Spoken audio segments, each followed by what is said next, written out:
With that, is Ms. Taylor available? Yes, I'm available. Good morning, Chairman. Good morning, Ms. Taylor. If you would please call the roll. Chairman Vasquez. Present. Vice Chair Schaefer.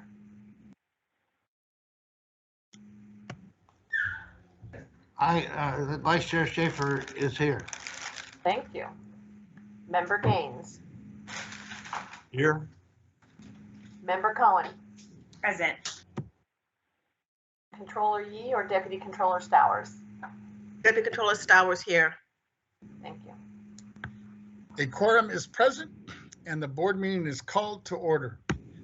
We will start with the Pledge of Allegiance. If I could just get you all to stand and we'll begin with that. I pledge allegiance to the flag of the United States of America and to the republic for which it stands, one nation, under God, indivisible, with liberty and justice for all.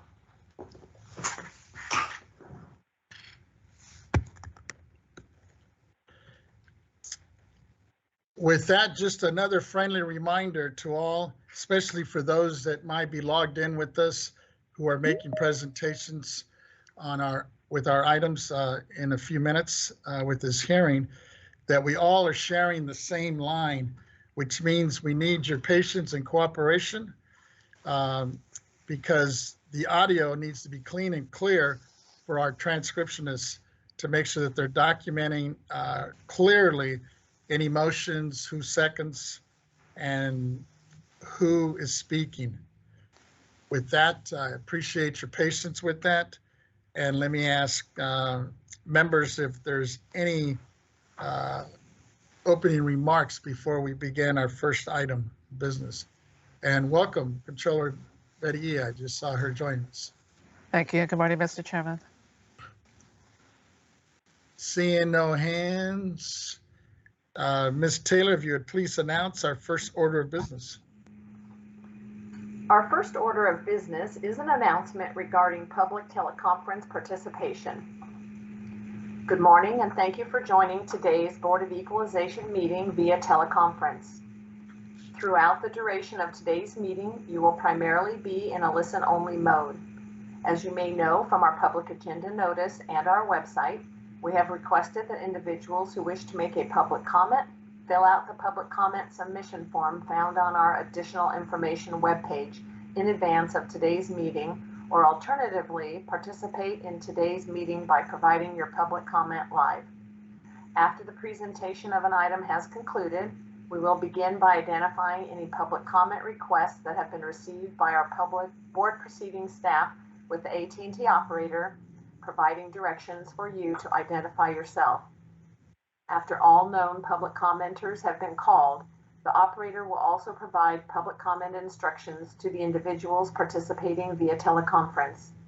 Accordingly, if you intend to make a public comment today, we recommend dialing into the meeting on the teleconference line, as the audio broadcast on our website experiences a 1 to 3 minute delay.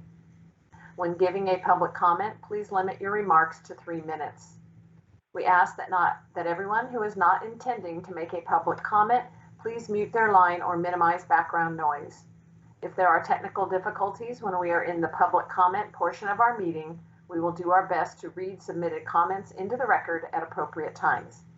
Thank you for your patience and understanding.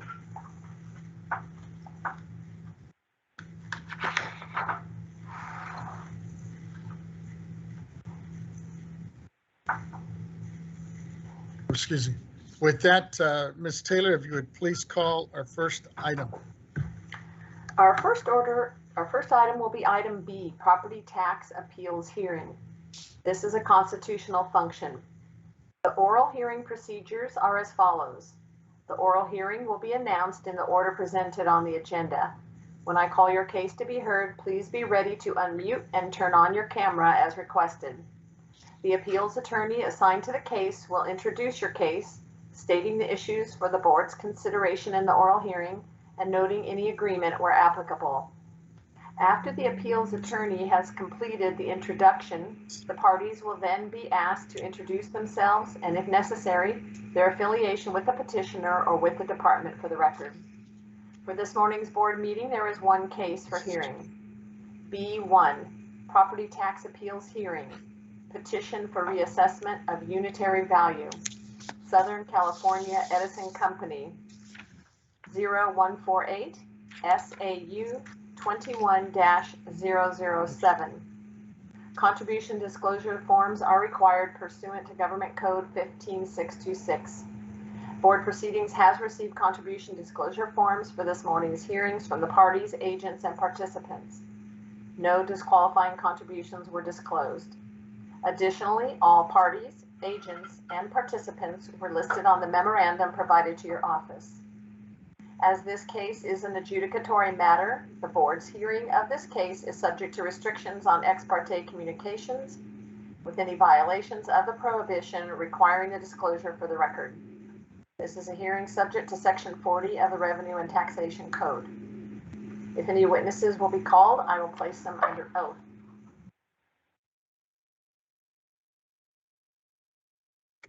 Thank you, Ms. Taylor. We have scheduled 2 hours for this case, and there are 4 important issues for our consideration. After hearing the arguments and answers to our questions from the petitioner and the department, the board will consider the evidence and will take a motion either at the conclusion of the hearing or under submission later in the day.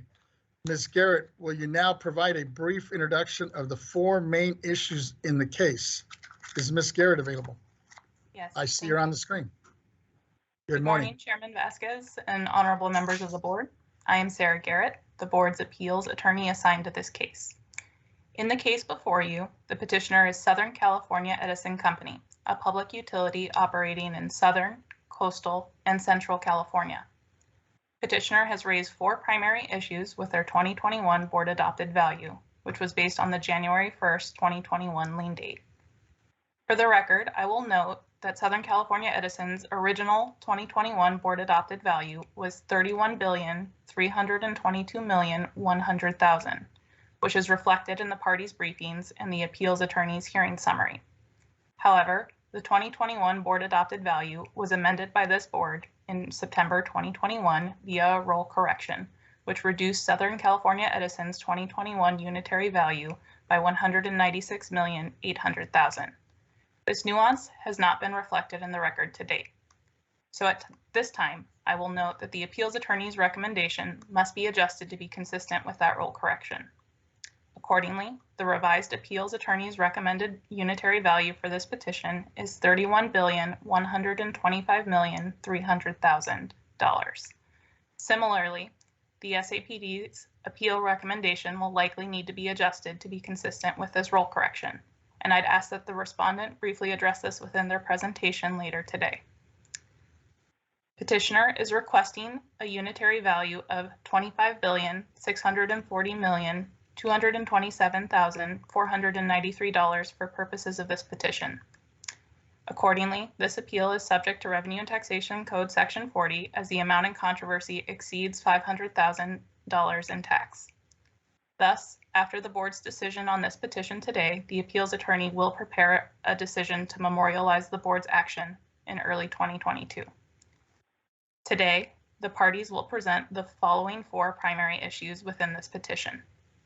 First, whether the petitioner has shown that the State Assessed Properties Division, or respondent, has erred in placing 75% reliance on the historical cost less depreciation value indicator and 25% reliance on the capitalized earning ability indicator of value. Second, whether petitioner has shown that the respondent must adjust the board adopted value for Southern California Edison's $3.6 billion accrual for liabilities related to the 2017 and 2018 wildfires and mudslides. Third, whether petitioner has shown that the respondent improperly assessed $1.3 billion of wildfire mitigation capital expenditures. And fourth, whether the petitioner has shown that the respondent erred in its treatment of wildfire insurance fund related contributions. Petitioner has the burden of proof to show that the 2021 board adopted assessment is incorrect or illegal. The parties are present and ready to present their cases before the board. This concludes the appeals attorney's opening remarks. Chairman Vasquez, please proceed to hear this petition.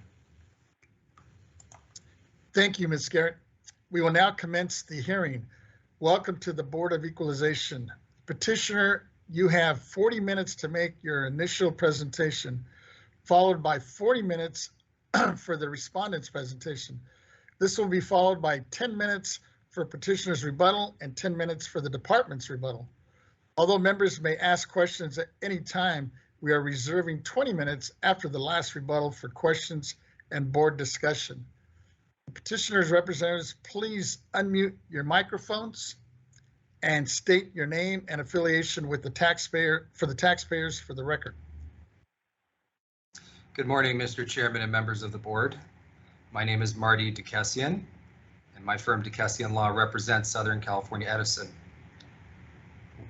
With me today are Ms. Andrea Wood, who is the Vice President of Tax with Edison International, Mr. Carl Matthews, Principal Manager with Southern California Edison, and Mr. David Lee, Tax Manager with Edison International, and they're appearing before you right now. Welcome all. Thank you for those introductions, Mr. DeKessian. You and your colleagues have 40 minutes to make your presentation. The clerk will give you a 5-minute warning as you near the end of your time. Thank you, Mr. Chairman. And I'd like to put everybody at ease. I'm not sure I plan on speaking for the entire 45 minutes, so we'll get through these issues as quickly as we can. I will say thank you, all of you. I have great respect for this agency and for the individual members, and I know you have a difficult job to do. And I'll say the same for legal staff and for SAPD. These are not easy issues. We were here before you last year, and we're here before you again on basically the same issues. And so I think that'll help because there's that familiarity I think that everybody has with the issues. Hopefully that will help expedite our presentation. But we're here, our time is yours. We're here to answer any questions you may have. But with that, the issues, as you know, from last year all relate to the ongoing wildfire crisis and its impact on the value of Edison's property. Unfortunately, just like last year, we disagree emphatically with staff's evaluation as a whole. And just like last year, we also disagree emphatically with staff's treatment of each of the issues we've raised in our petition, and which Ms. Garrett briefly introduced for us today. And just like last year, the wildfire crisis rages on with no end in sight. And I think that's pretty well documented. And as you may recall, at the end of the hearing last year during the board member questions portion and the board member comments portion, we were told that we made good points. We were told that we should monitor the situation and that there would probably come a point in time where we're going to need to make some potential adjustments in terms of how we approach value setting. That's what we were told. But we were also told that last year we weren't quite ready. The board was not quite ready for any of the value adjustments that we were seeking. And in May of this year during value setting, there's the same sort of discussion. We need to monitor the situation and so forth, but not quite yet for any of the adjustments we're seeking. And then, of course, on July 13, the Dixie Fire ignited. It burned for over 4 solid months, burned 963,309 acres. It was set a record as the largest single fire in California's history. It was the second largest overall, nearly breaking the previous year's record set by the August Complex fire. So the message we're getting from the board is, yes, we need to examine the wildfire issue. Yes, we need to monitor things. Yes, it's having an impact on certain companies and their property, including Edison, but staff is just not quite ready to do it yet. Respectfully, honorable members, the time to make those adjustments is now. The time is now. We have arrived. The time is long past due, but if there were any doubts last year as to whether the time is now, I think it's fairly clear that it's arrived. It is upon us. So as we go through these the issues presented in the appeal, please keep this in mind. So as Ms. Garrett indicated, the first issue that we have has to do with the weighting. I'm going to do it a little bit differently because I'm going to break it up into 2 subparts. First, there's the discrepancy between the value indicators. As we mentioned last year, according to this board's own assessor's handbook, the value indicators should yield approximately the same result. Are we looking for perfection? Of course not, but it needs to be in the same ballpark. And that's the problem that we're having with staff's appraisal and the weighting. If the value indicators were close, reasonably close, then the weighting as an issue would sort of fall by the wayside. It wouldn't be as important. But in the case of SAPD's appraisal, the cost indicator is 33 billion. The income indicator is 26 billion. The discrepancy is 7 billion. That's still a big discrepancy. Last year it was 9 billion. This year it's 7. And staff's response to that is, just they repeat sort of a truism in the assessor's handbook, which is that value indicators may vary and that differences may occur. This is true. No one is disputing that. But because they should be in at least the same ballpark, this raises red flags. Any independent appraiser, any valuation expert will tell you that. If you have a variance like we do here, that is a massive red flag and creates an appraisal that's suspect on its face. The $7 billion we're talking about here is not just a difference. It's one approach being 27% higher than the other. And Rule 2 talks about the 5%, property tax Rule 2 talks about the 5% variance in the context of the purchase price presumption. That's sort of treated as close enough. We're well beyond that. This is a significant difference. And, as I said, although staff says that appraisal is not an exact science, we agree. The value indicators may vary, we agree. That's not supposed to be the end of the analysis. And that's where they just sort of stopped. They just pumped the brakes, $7 billion apart, and there isn't really any explanation for that. And that is a problem. The assessor's handbook, this board's own handbook, says that when you have significant differences, you must reconcile. And what that means is you must resolve it, you must explain it, you must compare and understand the difference between the two approaches. That did not happen here. With all due respect to staff, that did not happen here. They don't really attempt to explain why their cost indicator is substantially higher than the income indicator. There's been exactly zero explanation. And I again, with respect, just saying that it's regulatory lag, that's not a sufficient explanation. This is a $7 billion difference. We need to know more than just throwing out a term like regulatory lag, especially when some of our issues don't have to do with regulatory lag at all. But what our counter evidence is contained in the assessor's handbook. This is obsolescence. When you have cost right here and you have income here, and that gap is significant, this board's own assessor's handbook, which is the guidance to the staff, says that this indicates that obsolescence exists in the property to such an extent that the owner may not earn the rate of return allowed by the regulatory agency. That's counter evidence. So we put that back on staff, and then they say burden of proof. You didn't prove it enough. Well, our citation to the assessor's handbook is evidence. That's plenty of evidence. So what's the rebuttal from staff? Hopefully we'll hear it today. I don't think it's going to be different from what we heard, but hopefully we'll hear it. The hearing summary is no different. They say differences may vary, and the hearing summary doesn't really question what staff is doing in any meaningful way. The only thing that really happens here is this fallback to this concept of burden of proof. And this is a quote from a case that this board in a decision made several years ago. It said that the only thing that has happened here is that staff has steadfastly maintained that appellants have failed to justify any adjustment, and recites the, quote, hoary shibboleth that its determination is presumed correct and the burden to overcome that presumption is upon the taxpayer. Okay, so what this means is we can't burden of proof away everything. We're pointing out obvious flaws, obvious deficiencies in this appraisal and the staff's methodology, and it's not enough to come back and say burden of proof. We've already pointed this out. I would say this. If an airplane has a broken wing and a missing engine, it is defective on its face. I don't need to go for a ride in it to figure out that something is wrong. That's what's happening here. $7 billion apart, no explanation. It's enough for us to say that this appraisal is defective. So, and it creates this feeling of arbitrariness, especially when it comes to the weighting. I will also say this. We've offered SAPD several solutions to correct this massive discrepancy. They can either, one, make the requested adjustments, two, they can make the obsolescence adjustment that we've requested, or three, they can change the weighting. And they've refused to implement any of these solutions. Instead, they seem to be content with $7 billion in valuation difference. So as I said before, moving to the issue of, weighting or another, sort of transitioning to why do we have a problem? If the value indicators were close, then would it really matter?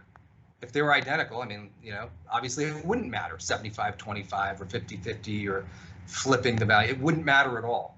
But what's happening here is that you have this broad discrepancy coupled with the weighting, and it's creating a distorted picture of what the value of this company is. We have always maintained that more weight should be given to the income approach than the cost approach. We've always maintained that. That has always been our position, and the reason is straightforward. And that's because although HCLD is one of the more important indicators of value for closely regulated public utilities, it needs to take a backseat to the income approach in this case for the following reason. And the reason is set forth in the regulation, in the law. Rule 8. The income approach is the preferred approach for the appraisal of improved properties and personal properties when reliable sales data aren't available, and the cost approaches are unreliable because the reproducible property has suffered considerable physical depreciation, functional obsolescence, or economic obsolescence. Is a substantial over or under improvement, is misplaced, or is subject to legal restrictions on income that are unrelated to cost. So let's unpack that. Considerable physical depreciation, economic obsolescence, legal restrictions on income unrelated to cost. This is in the reg, it has the force and effect of law. Considerable physical depreciation, we have it here. These are largely older assets. Economic obsolescence, also called external obsolescence, we have it here. The wildfire expenses, the insurance situation, inverse condemnation, operational uncertainty under AB 1054, the overall economic environment for investor-owned utilities.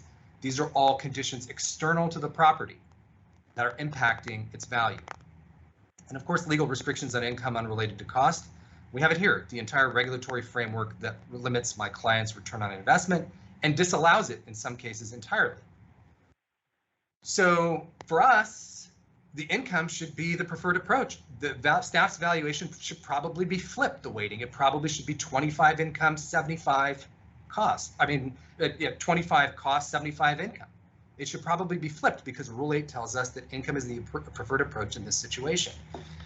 So staff's response has been that to emphasize that this has been the same approach in place for the past 15 years and to emphasize their consistency. And in many situations, that's laudable. In many situations, yes, that's great. We want that sort of consistency. That's a very praiseworthy approach. I'm not sure it's a virtue here.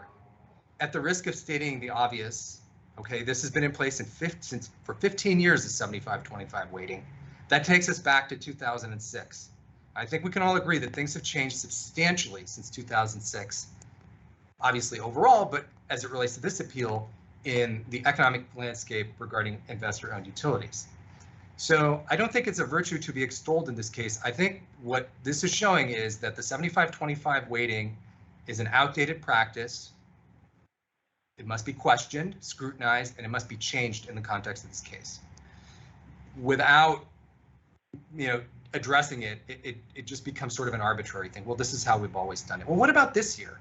What about the situation my client is in this year? What about their property this year? What about the unprecedented nature of what we're seeing now? Don't talk to me about what's happening in 2006. Tell me how you've made the adjustment. And I think everybody recognizes an adjustment's going to need to be made at some point. Again, today is that day.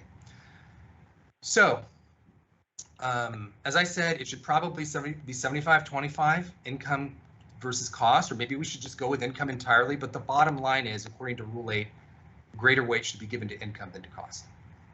So that's our point on the weighting. So the next point is the claims liabilities, the wildfire claims liabilities, and the expenses associated with that. So staff objects to a reduction for 2017 and 2018 wildfire claims liabilities that total $3.6 billion. The first objection is that these are past expenses and therefore contrary to Rule 8, which seeks to capture either, depending on the specific approach you use, current year cash flow or a future income stream. But the problem with this is that the premise is flawed. The events giving rise to these expenses are in the past, of course, 2017, 2018, yes, we agree. But the expenses themselves are forward-looking expenses. They're future expenses. Claims and settlements will increase and will be paid in the future. The current estimate of liabilities that's been accrued over a 4-year period and expected to be paid over a 5-year period exceeds $5 billion. This is the amount after insurance recoveries. So these are clearly forward-looking expenses. I don't think that's controversial. Just as it's not controversial that the events giving rise were in 2017 to 2018, no one can dispute that these are future expenses. So not quite sure what else to say on that. The second point that staff has is they say that the expenses are non-recurring. And that's just wrong as well. As we mentioned last year, I guess first of all, there's nothing that says that the expenses need to be recurring, but leaving that aside, I think it's a gross understatement to say that most people would disagree. The scientific community, the business community, the appraisal community would disagree that future wildfire-related expenses will be non-recurring. I don't think any reasonably prudent business person would ever accept this, and it would factor in the cost of continued claims in purchasing the property. Let's think of it this way. If you are going to buy an investor-owned public utility and its assets, what would you tell the seller if the seller stated the wildfires and related claims are one-offs? They're not going to happen again. That we just don't know. You know, it's uncertain. And I'm really not sure. I understand staff's position on this because they've kind of bounced back and forth. They've said that they believe that the wildfire crisis is here to stay. Well, if you believe the wildfire crisis is here to stay, how can you not believe that the related expenses are here to stay? So they're not one-offs, obviously. I guess the other point is that claims such as these that haven't been paid yet but are attached to the property or past expenses that don't need to be considered in the purchase price. This is public utility property. It's heavily regulated. The property cannot be sold separate from the liabilities. You can't do it. So staff's position that these expenses are non-recurring runs counter to, I think, not only appraisal theory, but the public discourse in this area, the scientific discourse in this area, the business discourse in this area. So that's our point with respect to the claims liabilities. The capital expenditures, let's move to that issue. So the capital expenditures, okay, so we'll just back up a second. The historical cost indicator, right, by definition, it's all about rate base, okay? Rate base is what is used to compute the allowable return for investor-owned utilities. We don't get to earn a return on these capital expenditures. This is undisputed. We do not get to earn a return on these expenditures. As for the return, there was this discussion, I don't know if you remember last year, between return on and return of. Staff agrees we don't get a return on. Okay, so we're in agreement on that. Staff is saying, though, that we get a recovery of the investment, a return of the investment. And that's just not accurate. That's just not correct. In the rate-based context, recovery means depreciation. We are not allowed to include depreciation expense on these assets and our cost of recovery for purposes of rate making. So there is no return of or recovery of property. So, I think that's really an important point to remember, because it's not about whether these assets have value in the abstract. It's about what are we including in the historical cost indicator. The historical cost indicator includes certain items per established appraisal practice, just like the income indicator includes certain items per established appraisal practice. So staff says at one point that, well, these assets have value, and by not including them in HCLD, that we're somehow asking for an exemption. Nothing could be further from the truth. That logic is just, it's so fundamentally flawed. The idea that we're asking for an exemption, again, it's about what is included in the historical cost indicator. If the historical cost indicator is all about rate base, then we don't include items that we don't earn a return on. That's it. It's just that simple. Just as you would say, well, you know, did staff give us an exemption by not including the capital expenditures in the income approach? Of course not. Of course they didn't give us an exemption. What they did was they recognized that those items don't belong in the income indicator, so they didn't include it. So there's no exemption taking place here. That was something that the hearing summary seemed to underscore for some unknown reason, and I just need to correct the record. No exemption. There's absolutely no, we're not seeking an exemption of assets. We're asking for the historical cost indicator to be applied properly. If we were looking at some other indicator, maybe these assets should be included. Replacement cost, reproduction cost, perhaps some recognition of those assets would be appropriate, but not here.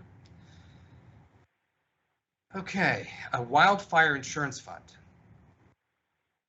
Quite simply, SAPD should have allowed Edison to annualize its initial contribution to the wildfire insurance fund, just as the assessor's handbook directs.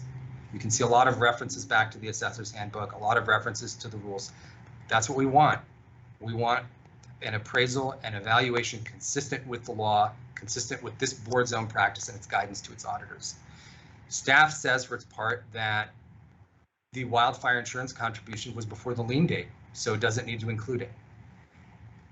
The problem with this is, and it's a problem recognized in the assessor's handbook, under a direct capitalization approach, to get to a stabilized income to be capitalized, we annualize expenses to minimize fluctuation between different years, different tax years. So the value doesn't just go up and doesn't just go down. We normalize assets from an appraisal standpoint to make sure that there's no distortion in the value from year to year. And then staff in the briefing and the hearing summary again talks about how we amortized these expenses. I want us to pay close attention to this discussion of amortization, because that's not, we're talking about different things entirely. They cite to Deleuze Homes, which talks about capital assets being amortized. That's not what we have here. Here we have a spreading of expenses over years to stabilize the income.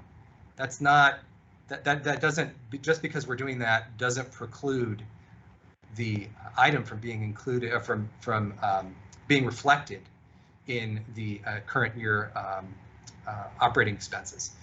So we're talking about an annualization of expenses. That's it, and that's how it's reflected on my client's audited financial statements. Then we come to the next objection, and it's again sort of a theme that we keep seeing over and over again. Staff says that we haven't established that these expenses are recurring. And I think that the disconnect here is that staff is arguing that we need to have an exact replica of the AB 1054 initial contribution, an exact duplicate, in order for this insurance expense to be treated as recurring. And that's not the case. I mean, we talked about this last year. You saw it in the briefing. The initial contribution is an insurance expense. And I disagree with staff. I think that's an important point. Staff says, well, it's not really important whether it's insurance. Yes, it is important. The reason it's important is because if it's insurance, then it is characterized as insurance. It's an insurance expense. And so we know that insurance expense is going to be a continuing item of expenditure for Southern California Edison. Whether it's government insurance, like we have here, whether it's private insurance, which would be much more expensive, by the way. We know that, significantly more expensive. We know that that expense is going to need to take place. That is just, I don't know any other way to say it. It's an insurance expense. The fact that it's not, the fact that an exact replica of an AB 1054 initial contribution is not on the horizon doesn't mean that this isn't an insurance expense that we should anticipate going forward. I mean, this is somewhat elementary. I mean, analysts like Morgan Stanley have published reports warning of the recurring nature of wildfire-related expenses, insurance expenses, the possible depletion of the wildfire insurance fund, which is even more of a reality now because we know that PG&E will be making the first claim to the wildfire insurance fund as a result of the Dixie Fire that was well documented in early November by major media outlets. So these are recurring expenses, members of the board. I don't think the proper way to look at this is the way that staff is looking at it. I understand their point, but these are insurance expenses. They're ongoing, they're continuing. If it's not the initial contribution, then it would have been something else. So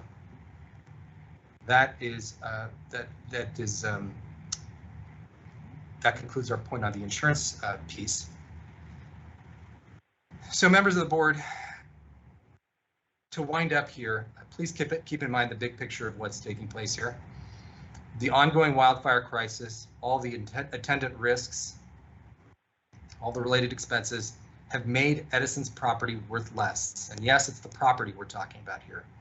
Because they're income producing assets, they should be valued using an income approach. Less income equals less value. It's as simple as that. If this board were to value Edison's property using the income approach, or primarily using the income approach, we probably wouldn't be here. But SAPD is unwilling to even think about changing this 2006 weighting approach, and is unwilling to allow us the straightforward, reasonable adjustments we've requested and to which we are legally entitled. This is wrong, and it's contrary to established appraisal standards. This board stated again last year that these issues raised by Edison were worthy of continued study, monitoring, subsequent adjustments. Since then, the ongoing events have confirmed that these adjustments should be made. For all these reasons, we respectfully request that the petition be granted. Thank you. Thank you. We will now go to the State Assessed Property Division for their presentation. Is Mr. Moon available? You have 40 minutes, Mr. Moon. I am. Good morning, members of the board. This is Richard Moon with the State Assessed Properties Division. And with me are Jack Cole, Chief of State Assessed Properties, and Daniel Jenkinson, one of our appraisers.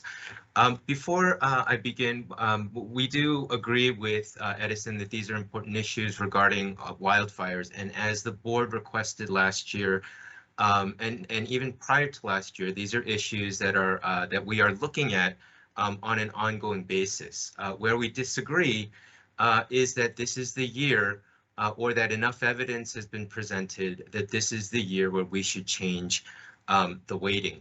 And either on our time after our initial presentation or on the Q&A, Jack McCool, our chief, would be happy to address some of the things that we've been doing to look at this issue. However, I would like to start sort of giving the board an overall picture and then work our way down into the specific issues. So after last year's appeal, the board adopted a value of $28.4 billion. This year, petitioner added about $5 billion of property, but are requesting a unitary value of $25.6 billion. In other words, even though they added $5 billion of property this year, they're asking for a $3 billion reduction. Although petitioner likely believes that last year's value is too high, it was adopted by the board after a hearing where the board heard all arguments and denied petitioner's requests.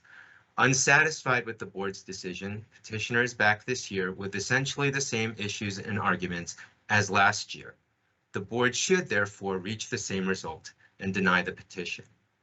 Petitioner asserts that staff has not taken into account general wildfire risks and that staff is not following its own guidance in recommending denial of their specific issues.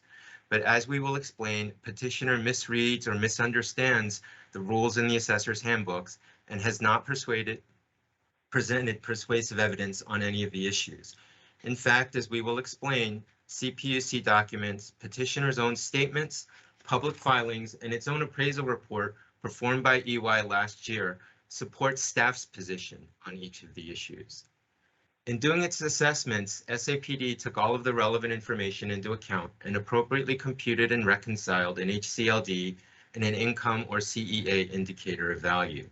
Rule 8 and the assessor's handbook fully supports staff's position. Specifically, Rule 8 says the income method is preferred when the cost approach is unreliable. Here, HCLD is not unreliable. It is most reliable because the HCLD indicator of value begins with the actual assets on which PUC allows petitioner to earn a return. Thus, staff weighed it more heavily than the income indicator. Petitioner accuses staff of having no analytical reasons for its weighting. However, the only reason petitioner gives for its preferred weighting is that the HCLD is higher than the CEA. They simply conclude without evidence that this difference is obsolescence due to wildfire risk and that the CEA must be given more weight. But there's nothing that makes it necessarily true that a difference between HCLD and CEA is always obsolescence. And this is recognized by the Assessor's Handbook, which says that a difference might indicate HCLD is too high. It is, of course, entirely possible that the CEA is too low. We believe that difference is due primarily to regulatory lag, and following the guidance given in the Assessor's Handbook and using appraiser judgment, we weighed the income approach 25% and HCLD 75%. Additionally, to the extent that a difference between CEA and HCLD might be due to obsolescence, an adjustment has been made for obsolescence by allowing an increase to petitioner's rate of return. Petitioner first made this increase request to PUC to specifically cover their wildfire risk. And again, PUC rejected that request in large part because it believed AB 1054 mitigated much of petitioner's risk, including from inverse condemnation and lower credit ratings. However, staff allowed that adjustment, and it amounted to about $1.9 billion in 2020, and even by petitioner's count, about $1.8 billion in 2021. Staff believes this covers all appropriate obsolescence adjustments for general wildfire risks. In this appeal, after telling the PUC the adjustment would cover their risk, they are essentially telling the board that actually it does not. However, if petitioner believes that a greater weighting of the CEA indicator is necessary to cover obsolescence, they need to show us specific reasons why that's the case. And in the future, as always, if they were to present such evidence, we'd be happy to take a look to see if an adjustment should be made. On petitioner's issue regarding their 2017-2018 wildfire liability lawsuit settlements, they're requesting a $3.6 billion reduction to its board-adopted value for these lawsuit liabilities that are accrued on its books. This liability, however, is not deductible because it is not an ordinary expense, one that is expected to be paid in the future to maintain or operate the property. This $3.6 billion accrual is an estimate of expected lawsuit settlements stemming from the 17-18 wildfires and mudslides, some of which may have been started by petitioner's equipment and damaged property owned by others. This is important because it means that these liabilities may affect the price someone would pay for the entire company, i.e. the entire business, sometimes referred to as a going concern, but it does not affect the value of the taxable property. And what is being appraised is the taxable property. The requirement to tax only the property is fully supported by the Assessor's Handbook, the property tax rules, judicial decisions, and generally accepted appraisal practice. Rule 3D states that if income from the property is regulated by law and the regulatory agency uses historical costs as a rate base, the amount invested in the property shall be considered by the appraiser. Rule 8A says the income approach to value is used in conjunction with other approaches when the property under appraisal is purchased in anticipation of money income. Rule 8C says that the income to be capitalized is the net return that buyers and sellers may anticipate on the valuation date that the taxable property existing on that date will yield under prudent management. Petitioner states in its filings that because state assessment is done on a unitary basis, business value or going concern value must be considered rather than the value of the taxable property. This is incorrect. Rules 3 and 8, which allow taxation of only the property, also apply to unitary taxation. The Assessor's Handbook explains what going concern value means in the unitary property tax context. It says, where the unit principal valuation is used, it has been said that the assessable property is valued as a going concern. This means only that the taxable property of the business should be valued as if put to beneficial or productive use. It does not mean that the entire value of the business can be assessed or that the going concern value is assessable. A simple example will illustrate why this is. If I own a business and get into an accident in my delivery vehicle, causing damage to the vehicle and also damage to someone else, for which I settle a potential lawsuit for $100,000. The price someone may pay me to purchase my business is reduced by $100,000 since the prospective purchaser must take on that liability. But the lawsuit settlement does not reduce the price a prospective purchaser of my vehicle would pay because it does not affect the vehicle's ability to operate as a vehicle. That is essentially the situation here. Petitioner used its property and damage was done to it, and petitioner estimates it also needs to pay $3.6 billion of damage that was done to property owned by others. That $3.6 billion is therefore a liability that may reduce the price a prospective purchaser might be willing to pay for the entire business, but it does not affect the price a prospective purchaser would pay for the taxable property because it does not affect the property's ability to be used to generate income. Petitioner is essentially asking the board to make a $3.6 billion reduction to its taxable property for damage done to someone else's property. Petitioner's own documents admit that any expense related to this liability affects the price of the entire business, not the taxable assets. The EY report on which it relies states it is reasonable to assume that a prospective buyer would consider this expense as part of the going concern of the business operations. And it does not matter when they actually pay out the liability, whether yesterday, today, or in the future. Payment of this lawsuit liability does not affect the taxable value of the property because it does not affect the property's ability to be used for its intended purpose. Petitioner also asserts that this liability should be allowed as an expense because it is not debt, by which we assume they mean in the nature of borrowing debt or a mortgage, but that is not the standard. The standard is appraisal of the taxable property, not the business as a going concern. In the same way that a mortgage on a house does not reduce the market value of the house, this lawsuit liability does not reduce the value of petitioner's taxable property. The next issue they raise is their wildfire mitigation capital expenditures. AB 1054 requires petitioner to spend about $1.6 billion on those capital expenditures for which they are allowed to earn no equity return. Petitioner has spent about $1.3 billion of that amount. It makes much of the fact that there's no amount for this investment in rate base and that these assets are financed through bonds issued by a special purpose entity that it owns. But the statutes are clear. They only prohibit petitioner from earning a return on that investment, which is reflected in the equity portion of their rate base. They do not prohibit earning a return of its investment, which is reflected in its recovery of amounts spent. And in their opening presentation, petitioner acknowledges as much. In its 10K filing, it says the same thing. It says that this expenditure cannot be included in the equity portion of its rate base, but also that SCE expects to seek orders from the PUC to finance the remaining AB 1054 capital expenditures. In other words, what they're saying is that they are prohibited from earning a return on these expenditures, but they will seek a return of this investment through a CPUC financing order. Petitioner has applied for and PUC has approved a financing order for the first approximately $340 million. That financing order also makes very clear that the financing mechanism is for the purpose of recovering petitioner's costs for the capital expenditure. It states in its conclusions of law, SCE should be authorized to use the bond proceeds to reimburse itself for the CapEx. It also says that the capital expenditures at issue are recovery costs under the Public Utilities Code, which means costs spent for these capital expenditures.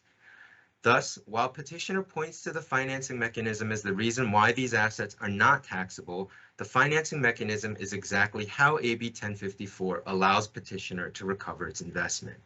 It allows recovery of these costs through the financing mechanism rather than through rate base, because that reduces the ultimate cost borne by ratepayers. In other words, CPUC, through the approval of the financing order, has said, even though petitioner cannot earn an equity return on this expenditure, it can get its money back. But the way it gets its money back is not through rate base, but through this financing mechanism. Again, petitioner itself acknowledges this in its EY report, which says the securitization framework demonstrates a very different structure for SCE to get a return of their investment, as opposed to the traditional utility financing mechanism via rate base.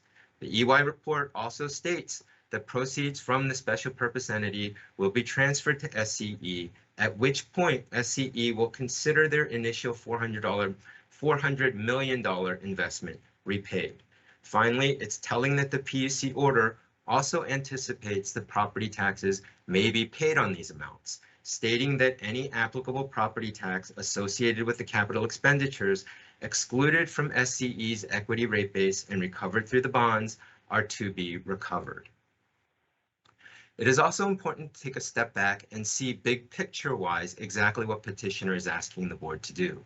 Simply put, it spent $1.3 billion on property in the last 2 years and is asking the board to assess it at zero because they are not allowed to earn an equity return on that investment, ignoring the fact that they are getting their money back. In contrast, SAPD appropriately removed the value of the property attributable to an equity return on the investment and included only the portion attributable to a return of the investment, consistent with statutes, PUC decisions, and sound appraisal theory. The final issue raised by petitioner is the AB 1054 Wildfire Fund. As you know, AB 1054 sets up a fund from which petitioner can make claims against wildfire liabilities that exceed $1 billion or the amount of insurance coverage required to be maintained by AB 1054, whichever is greater. Funding will come from utilities as well as from ratepayers. For petitioner to participate in this fund, AB 1054 required a one-time contribution of $2.4 billion made in 2019 and 10 annual $95 million payments. The annual payments are expected each year, necessary to maintain and operate the property and thus allowed as an expense. Petitioner also has about $1 billion of wildfire-specific insurance coverage that kicks in before this fund can be used. That cost is also allowed. Petitioner insists that the initial contribution for this AB 1054 fund should also be allowed as an expense because it is for insurance. But the question of whether it is or is not insurance is a red herring. It is a distraction from the real point. While we do not believe this fund is best characterized as insurance for purposes of this discussion, we are fully willing to stipulate that it is. That does not make it deductible. This is because basic appraisal theory allows a deduction in the income approach for expected operating expenses necessary to maintain the property that are paid annually. In other words, a recurring cash expense. This initial contribution, however, is a one-time payment, never to be paid again. Petitioner itself acknowledges this, both in its opening statement and in its financial reports, identifying it as a non-core item.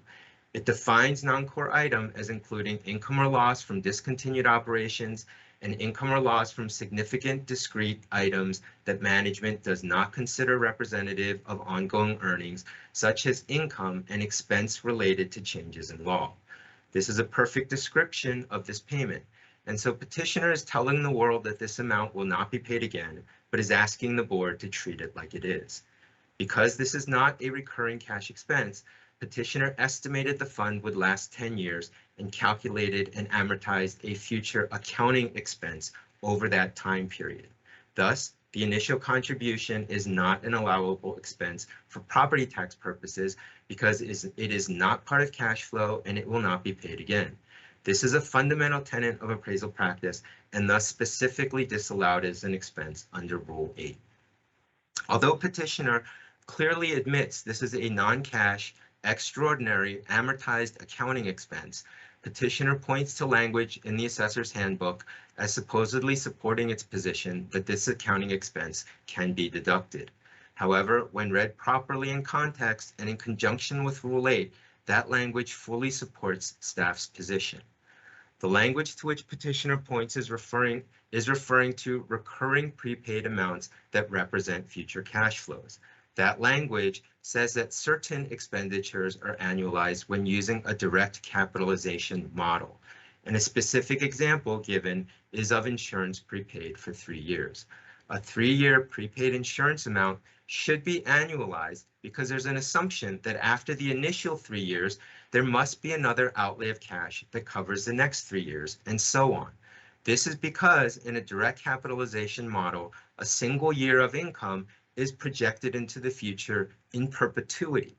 Thus, if the full amount of 3 years of recurring prepaid insurance is fully allowed as an expense in the year paid, it will distort the annual income calculation by front-loading the insurance expense into the first year. And then that distortion will be carried into perpetuity. To resolve this, recurring prepaid insurance is annualized. In contrast, it is undisputed that this single one-time AB 1054 contribution made in 2019 does not recur. Therefore, unlike the assessor's handbook example where you get a distortion of capitalizable income if you do not annualize the prepaid insurance, here you get a distortion of income if you do annualize the initial contribution. Because it will never be paid again, it is improper to allow it as an expense and then project that out into perpetuity as is done in a direct capitalization model.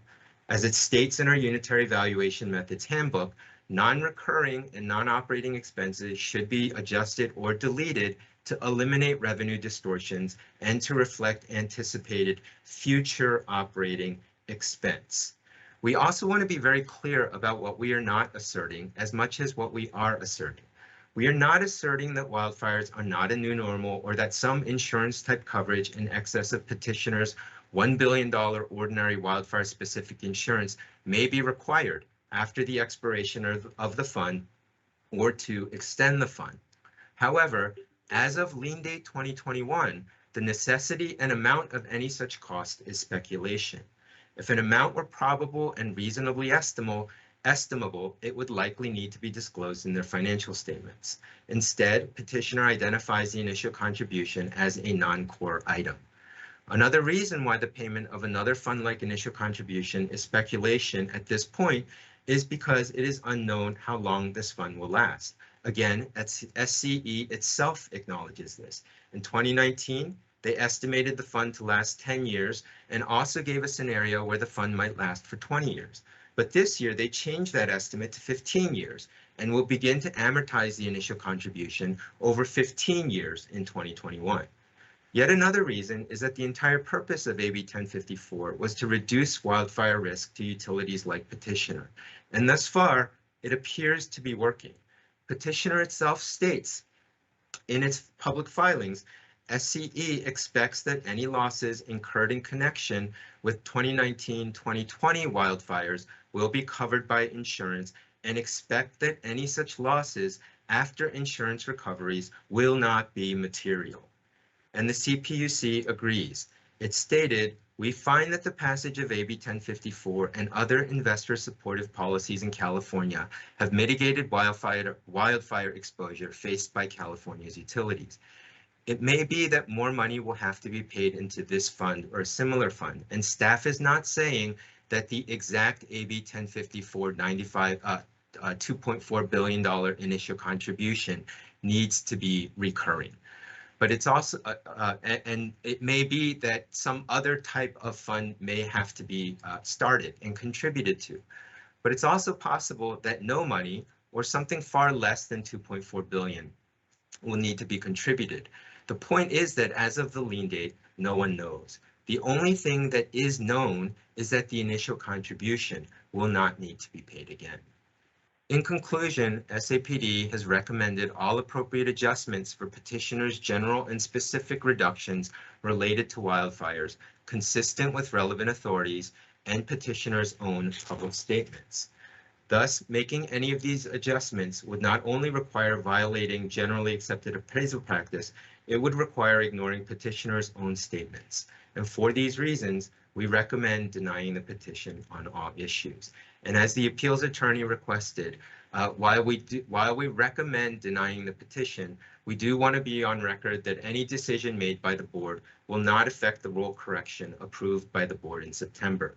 That rule correction reduces the board adopted value by $196,800,000 for a final value of $31,125,300,000.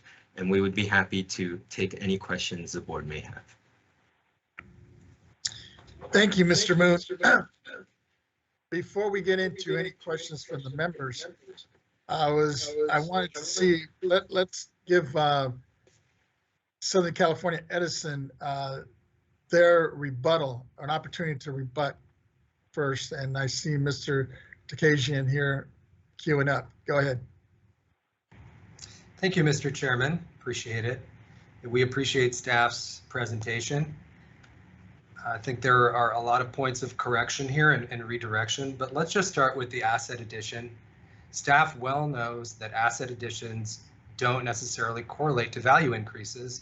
Otherwise, it would have given us a tax break in 2015 when we had a net asset decrease, when we retired the Songs plant. But instead, we got a property tax increase in 2015. And as we showed you in the tables that we presented to the board last year, those two things don't always go together because of the regulatory lag and the regulated nature of these assets. So that's point number one. Staff, as you could tell, is spending a lot of time talking about general regulatory risk and CPUC and how they were generous in giving us risk premium adjustments. The risk premium is not before the board today. So that entire discussion on risk, we appreciate it, but it's not pertinent. We're talking about specific wildfire-related adjustments that are not addressed by a risk premium adjustment. We're talking about the CapEx, we're talking about the claims liabilities, and we're talking about the insurance premium. So any discussion on risk premium needs to bear that in mind. That is not a disputed issue this year. With respect to the different valuation approaches and the weighting, staff says that the cost indicator is reliable. We couldn't disagree more. The cost indicator is $7 billion higher than the income indicator. Okay, so let's just use the income indicator. If we do that, we don't have a problem. Let's just use the income indicator. Is there something wrong with it? There's nothing wrong with it. Rule 8 says it's the preferred approach when you have older assets, obsolescence, and regulated income, or it's legal restrictions on income, I should say. So let's just use the income approach. What's wrong with it? What's wrong with the income approach? It's their indicator. Let's use it. $7 billion apart. That's problematic on its face. In terms of the claims liabilities, so I can appreciate Mr. Moon's analogy. It falls apart. We're talking about strict liability here. We're not talking about negligence or between private parties. This is what it's come to. We're talking about assets in a regulated environment that cannot be separated from the liabilities. It just can't happen.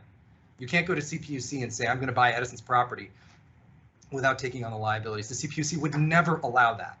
So to compare it, I think, to a car crash of a business in a negligence context, that is inapplicable entirely.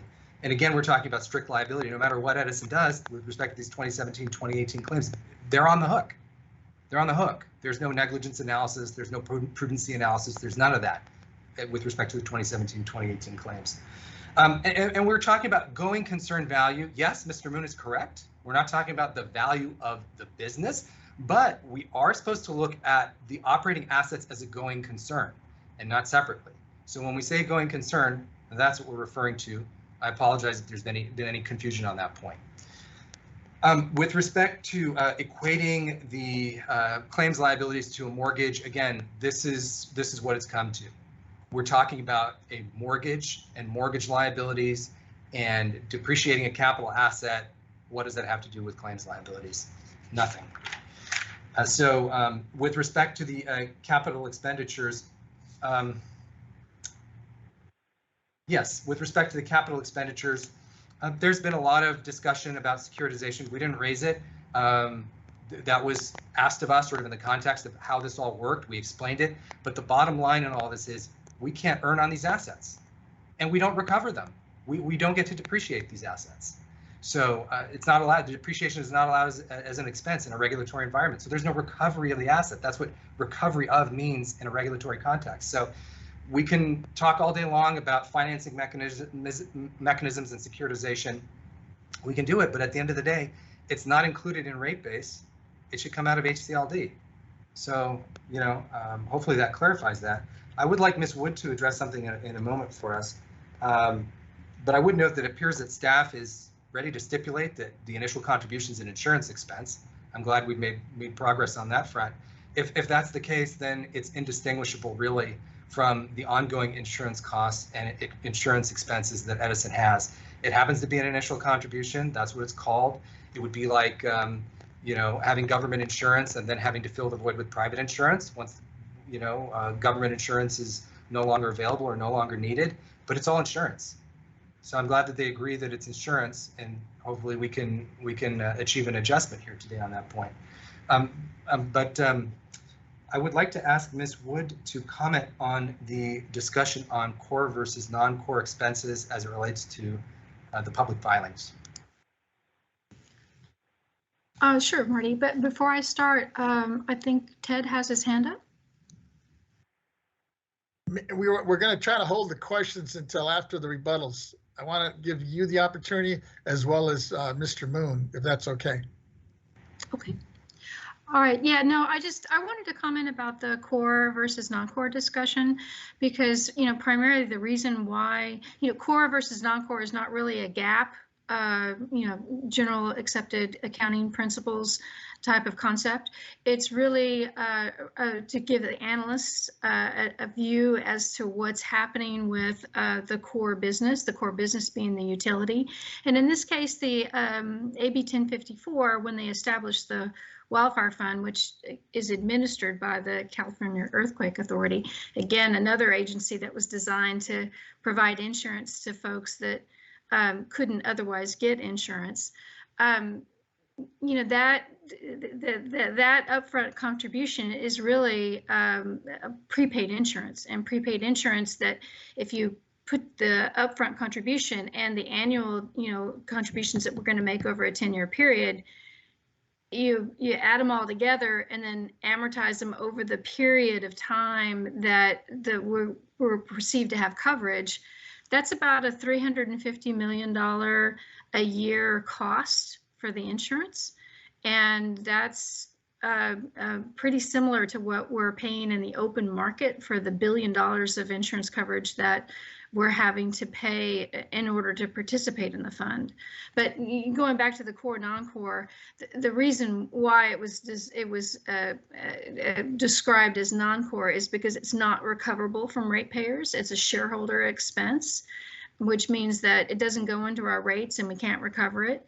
And so that's described by the law itself. So it's not that we chose to describe it as a one-time non-recurring expense. It's really prepaid insurance that's really designed to give us coverage over the 10-year period.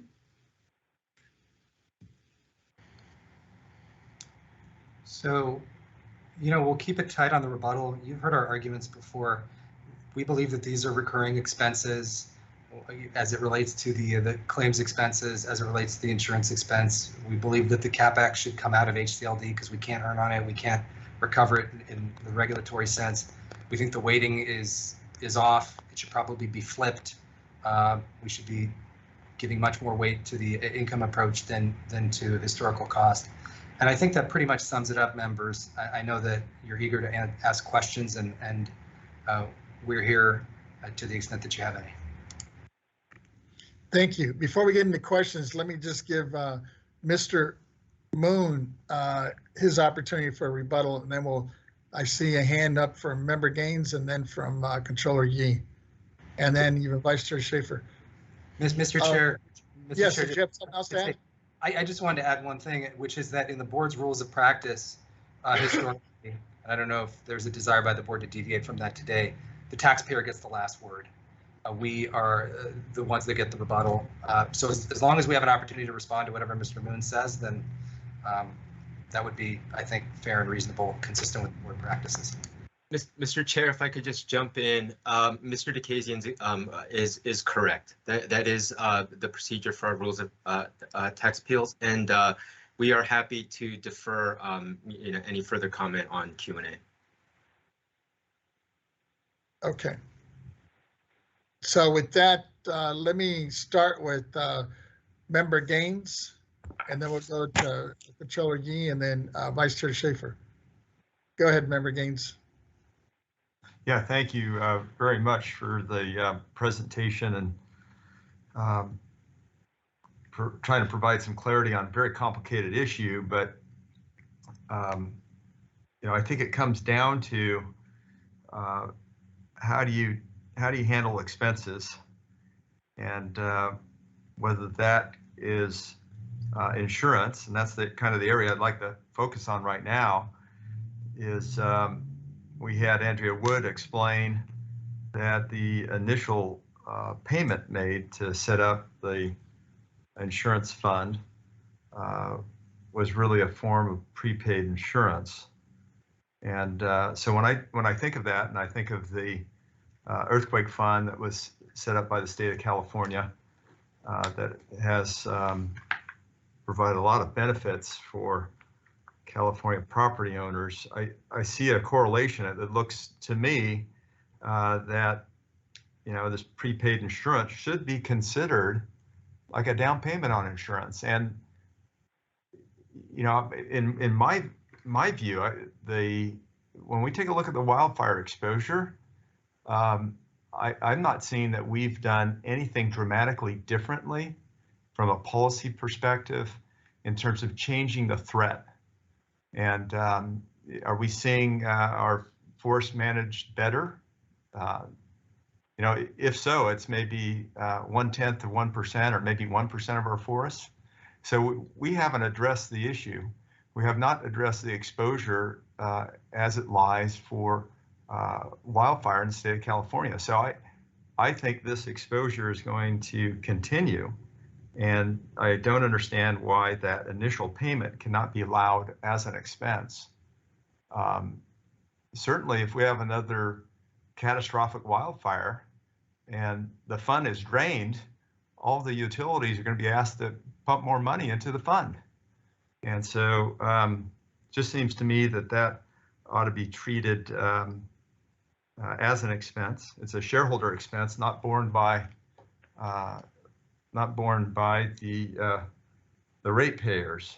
And so I guess that would be point number one. In terms of regulatory lag, I'm wondering if, Mr. Moon, I'd like you to respond to that in terms of my thoughts on the prepaid insurance aspect. And then I'd also like you to, if you could provide a explanation of regulatory lag. So I think I know what they're talking about, but I'd like clarity on exactly what you mean by that. And then thirdly, maybe a more in-depth explanation of AB 1054. Do you want me to respond? I'm just writing down all of your points so that I don't miss anything. If you just could give me just 5 seconds. Sure. So initial. So the first insurance. Yeah. Yeah, the first issue was on the prepaid insurance, and the issue here, Mr. Gaines, is not whether it is or is not insurance. The issue is whether this type of insurance is going to need to be paid again.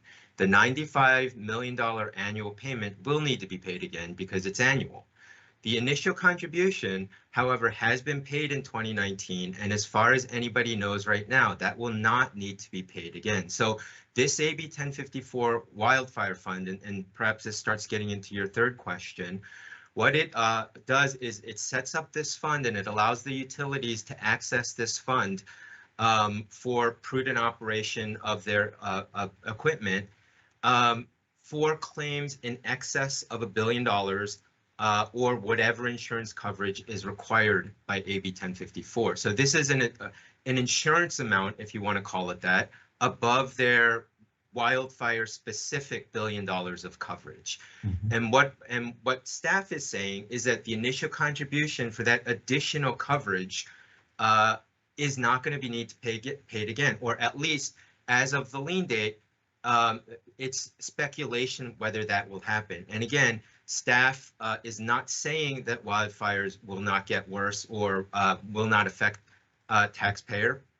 But what we are saying is nobody knows and nobody can estimate what that amount might be. So Edison itself has varying estimates for the length of the fund. AB 1054 does not have a length of the fund.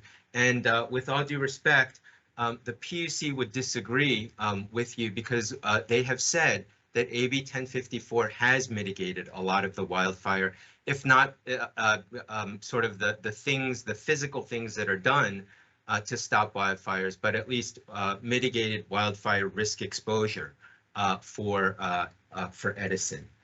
The regulatory lag is essentially a timing difference between capital assets that are in HCLD but are not yet in CEA. So in other words, they are being taxed on them because they're being included in HCLD, but they cannot yet earn on them because those assets have not been taken up in petitioner's next rate case. And so we weight the income indicator in order to account for that lag. And Mr. Jenkinson, I think, has some more to say about that. Okay.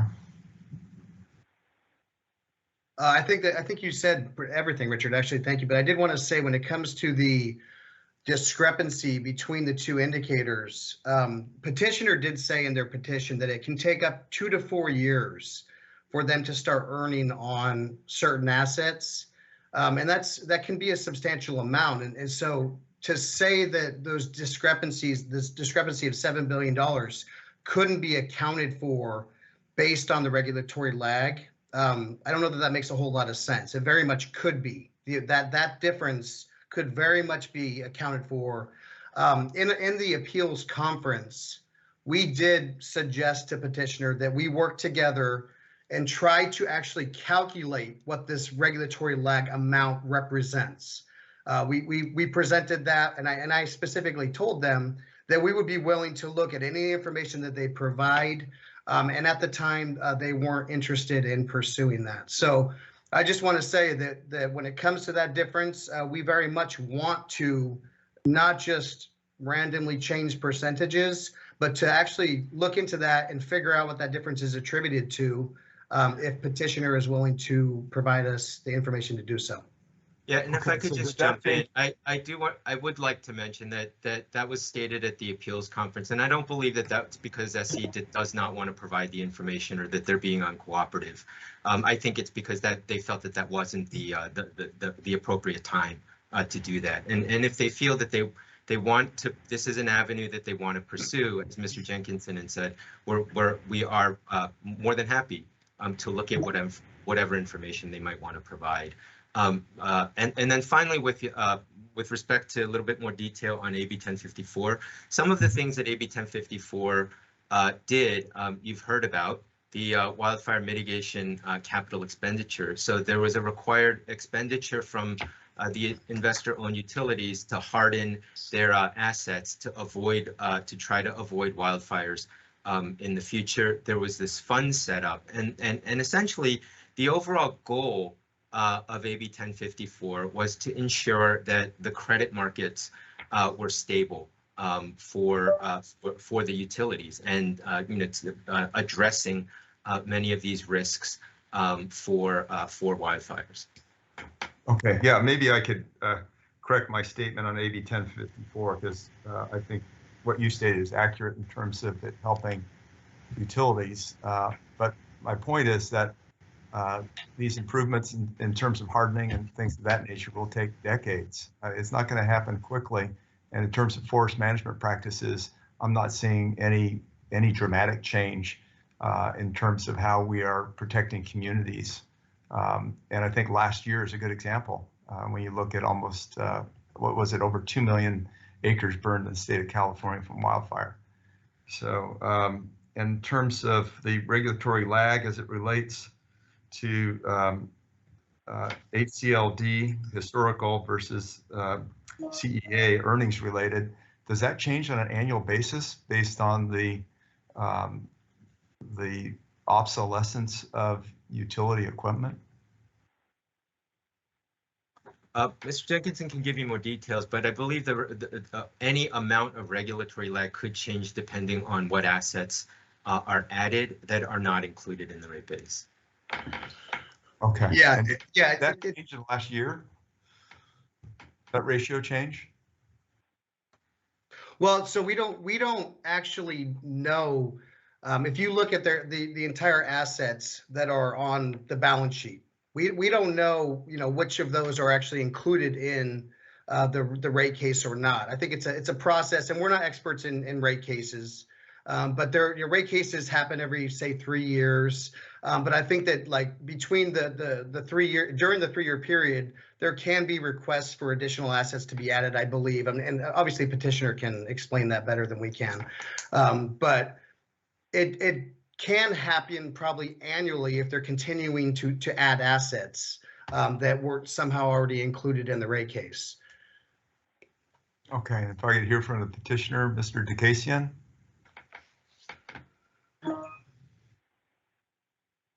You're muted though. Oh, here we go. Sorry about that. Thank you, Mr. Chairman. Board Member Gaines, thank you very much. So, a couple of comments with respect to the regulatory lag. I understand staff has a difficult job, but I don't think they can quite put their finger on what the difference is between the income and cost indicators. Mr. Jenkins indicated that it could be regulatory lag, but that they don't know. And I think that when you're talking about a difference of this magnitude, that we should know more. We should have a better idea of what that is, instead of just saying it could be regulatory lag and leaving it at that. I'm not trying to impugn anybody. I'm just saying that I want you to understand our perspective on that. And similarly, we're not opposed to working with staff. We've tried to work with staff, obviously, throughout the valuation season. We did have a meeting at the appeals conference. I'm glad, Mr. Moon understood the spirit in which we were there. We were trying to resolve issues, but we did not think it was appropriate a month out from the hearing to try and introduce new evidence, and I don't think the board's rules would even allow for that necessarily. But be that as it may, let's talk about the insurance piece.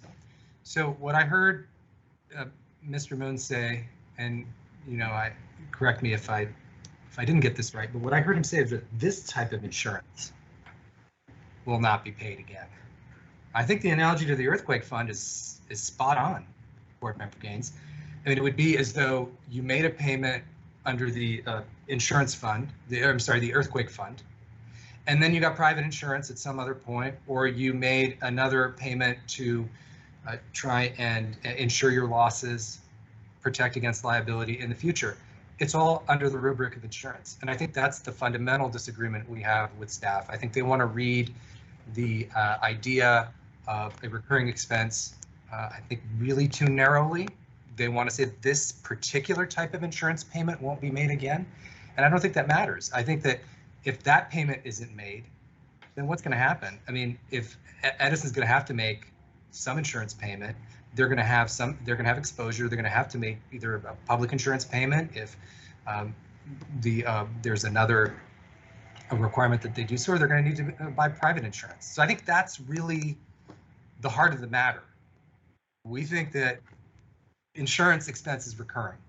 And I don't think there's anything in the rules or appraisal methodology. These amounts will need to be paid again. Let's put it that way. These amounts will need to be paid again, whether they're through public insurance or private insurance. Mm-hmm. And as far as, if you have any other specific questions, I can leave it there. No, that's great. Thank you. I appreciate it. But I still feel like that initial payment for the insurance fund that was set up should be considered a prepaid insurance and therefore a shareholder expense. So, thank you. Mr. Gaines, may I just add one more thing, if you don't mind? Sure. When it comes to that concept, something actually last year that I had brought up relating to this is that our income model is based on forward-looking cash flows. Right. And so the idea there is that an investor, that's what they're interested in. They're interested in cash flows. The amortization may come through and from an income tax perspective, maybe lower their taxable income, give them a benefit that way. But really what they care about is, what am I going to pay for this business? And what am I going to earn based on the forward-looking cash flows of the business? No matter what they paid prior to that, the investor doesn't really care. He cares about the income stream. Or he or she cares about the income stream, not the $2 billion that was paid prior to the purchase. So that's just please keep that in mind, that it's a cash flow model, and that's another reason why we wouldn't include it. I just, if I was buying a business though, and there was an initial payment, a large one, because of a new exposure, I would take that into consideration on the purchase price of the business based on that new exposure, which, nobody can predict exactly how long that exposure goes out, but I would be, from a conservative fiscal standpoint, I would take that initial payment into consideration as a future expense, because no one knows exactly what the exposure is, and the fund could be drained, and then you'd have to figure out how you're going to come up with that capital to fund that insurance vehicle again. Board Member Gaines, just to put a button on this, Ms. Wood has something to say about the point Mr. Jenkinson just made about cash and future incomes and so forth. Would it be okay if she made a quick point on that? Yes, please. And then I'm done. Thank you. Well, I agree with you, Member Gaines, absolutely.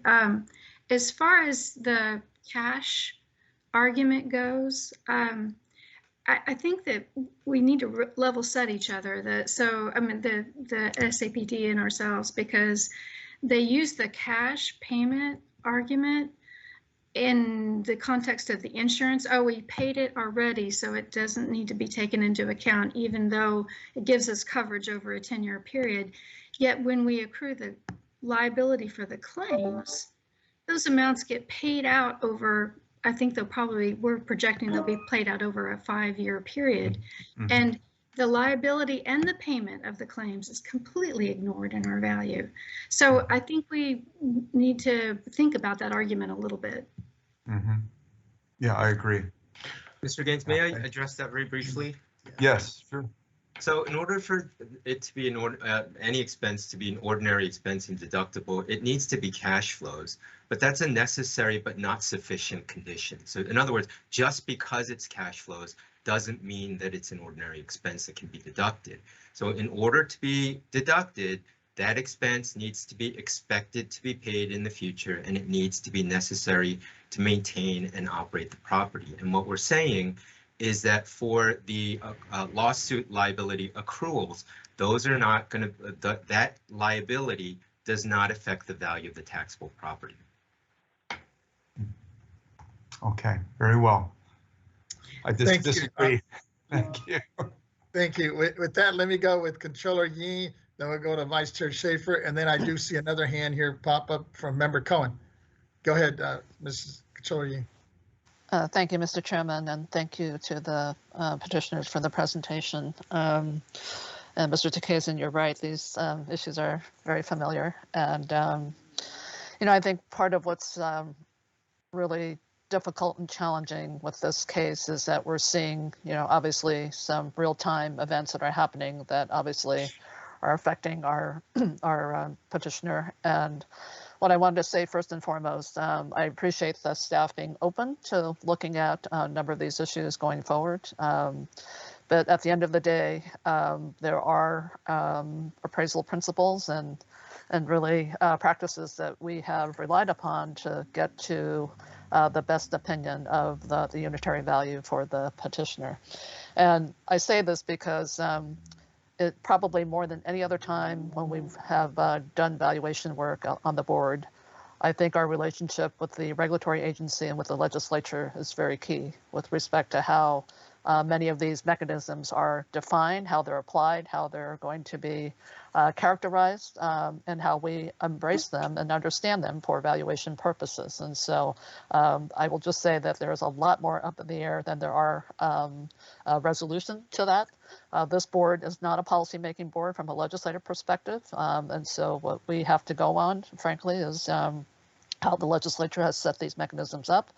We also need to look at the decisions that the PUC has made relative to these mechanisms as well. The issue about the initial contribution, I know, was an issue the last time, and just from an appraisal or from a valuation standpoint, the fact that this was the initial contribution is not is a non-ordinary expense. It was amortized, has been amortized. Just kind of just on its face, just suggests to me that there really isn't any room to look at how we look at any other ability to deduct it from our various value indicator calculations. And so, to me, that was a point that I thought we had addressed last time, and so I wanted to just kind of move on from that. What didn't get a lot of attention, and I appreciate the staff really trying to look at the data that petitioner is bringing forth. Hopefully more will be forthcoming as we look at potential adjustments, but there were quite a few adjustments that were made during the 2021 process, and I just wanted to see if we could articulate those, because it does speak in part to some of the issues that have been raised today, but I didn't really hear kind of an articulation of the I think 4 or 5 adjustments that have been made as part of the process that is included in the board adopted value. So maybe Mr. Moon or Mr. McCool, if maybe can walk through the yeah. I think Mr. Jenkinson can walk through those from the appraisal narrative. Okay. Yes, ma'am. So there were 4 adjustments related to the wildfires. The first was that we added a 0.85% equity risk premium to the cap rate in the CEA. That actually reduced the value by $397 million. Mr. Jenkinson, when you go through these, can you give a little bit of more color as to what led to the adjustment? Was it additional data that was provided? Was it? I just kind of want to get a sense of how these got before you. Yes, ma'am.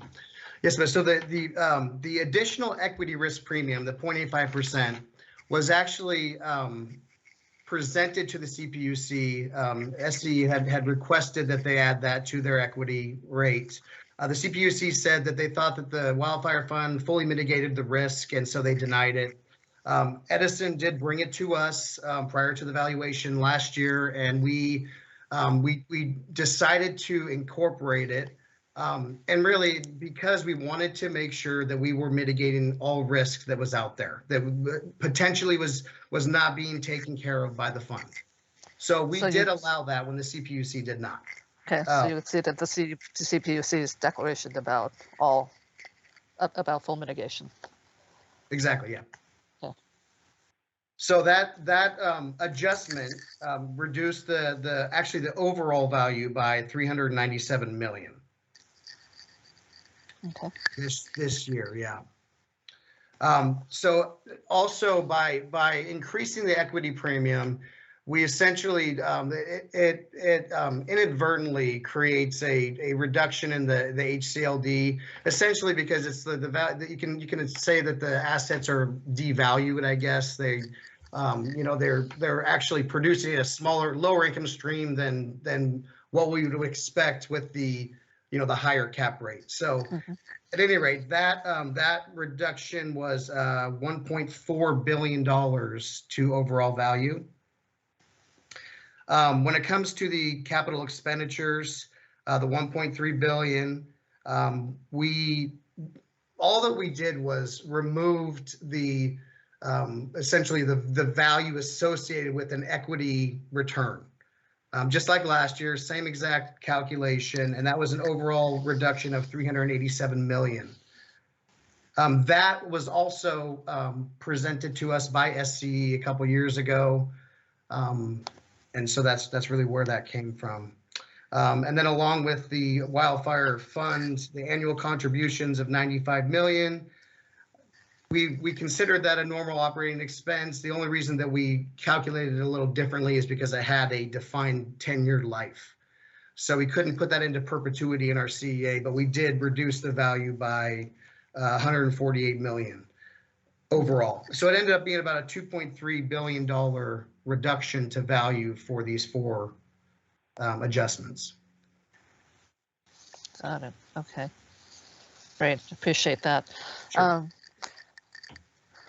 I guess, Mr. Chairman, what I would say is this is going to continue to be, I think, a work in progress with respect to just how we look at any potential changes and how we arrive at the unitary value for these types of entities. And I think, Member Gaines, as you talk about the examples of what would happen if, let's say, you're selling a business and the like, I don't know of a lot of businesses that look like this that are, frankly, where the income is regulated. And, I in some ways, to me, this seems like a little bit more of a easy reach with respect to how we treat these issues because they're kind of contained.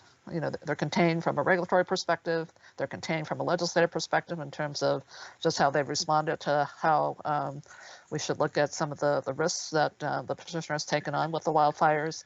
But that's not to say it's an easy approach for us because now we're looking at using value indicators that we have traditionally applied to regulated public utilities that, at some point may have to be revisited. But I do think that the staff has made some sound, has really applied them in a sound way. And I just hope that we can kind of continue to have kind of this open conversation. I do think the concept of regulatory lag does gain some prominence because of what we are seeing happening in real time. And so to the extent that we can get our arms around how we look at that issue as it relates to valuation, I think makes some sense. But other than that, I think we're kind of at the mercy of the legislature and the CPUC. So those were just my comments. Thank you. Can I respond real quickly? This is Member Gaines. Oh, I appreciate Controller Yee's comments, and I would agree that if we can focus on some of this regulatory lag, that could really provide some relief, because I think there is a lot of investment occurring right now in a very changing environment. So thank you. With that, let me have Vice Chair, and then we'll go to Member Cohen.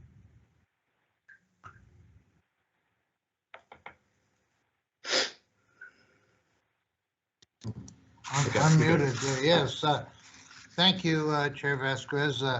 First, I want to commend our fine staff and the petitioner for all the time and effort that they've brought to this issue. I do have a question for both staff and petitioner. Before I get to that, I just want to mention that staff itself has said that we do sometimes are having staff problems in being able to attack an issue. We do have insurance consultants and experts out there that we can hire on a fee basis for, something that's big enough to warrant that, like trillion-dollar issues. And I'm sure we do have some slush funds that we can reach into with a phone call, for the public interest. So I'm glad to see that you're coming forward, and you're coming forward sooner rather than later, because time is money. There is a $6 billion discrepancy between the different methods used to assess the value of our assets under study here. Could staff explain why there's such a wide disparity between the numbers in relation to the weighting methods? Should it be closer than $6 billion?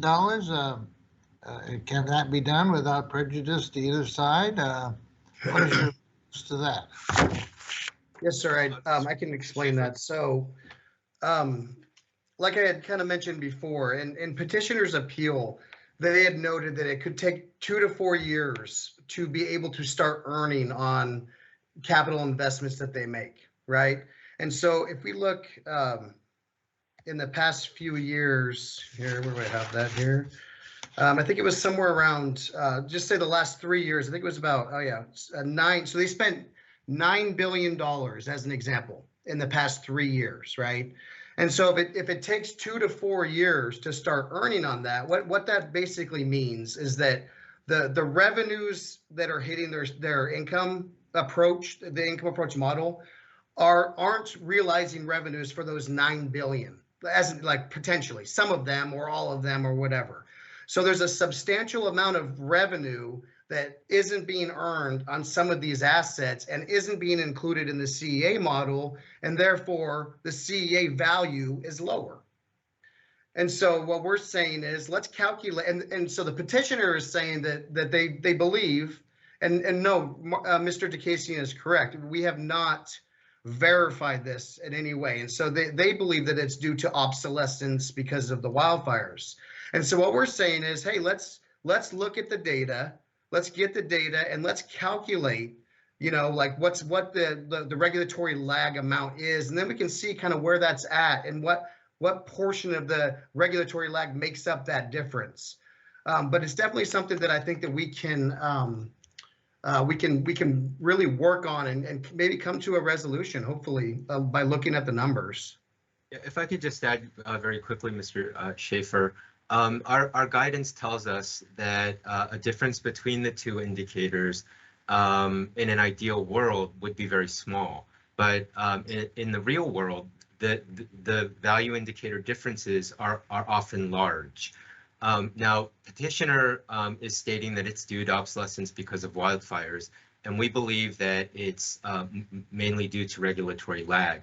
And as Mr. Jenkinson had alluded to, if we get the right information and we work together with SCE, we can figure out what that lag is at least a little bit more accurately. But what we have done is taking care of obsolescence with that 0.85% rate of return increase. So we believe that we have made an adjustment for obsolescence, and any other adjustment to bring those values closer, we would have to see specific reasons why that is.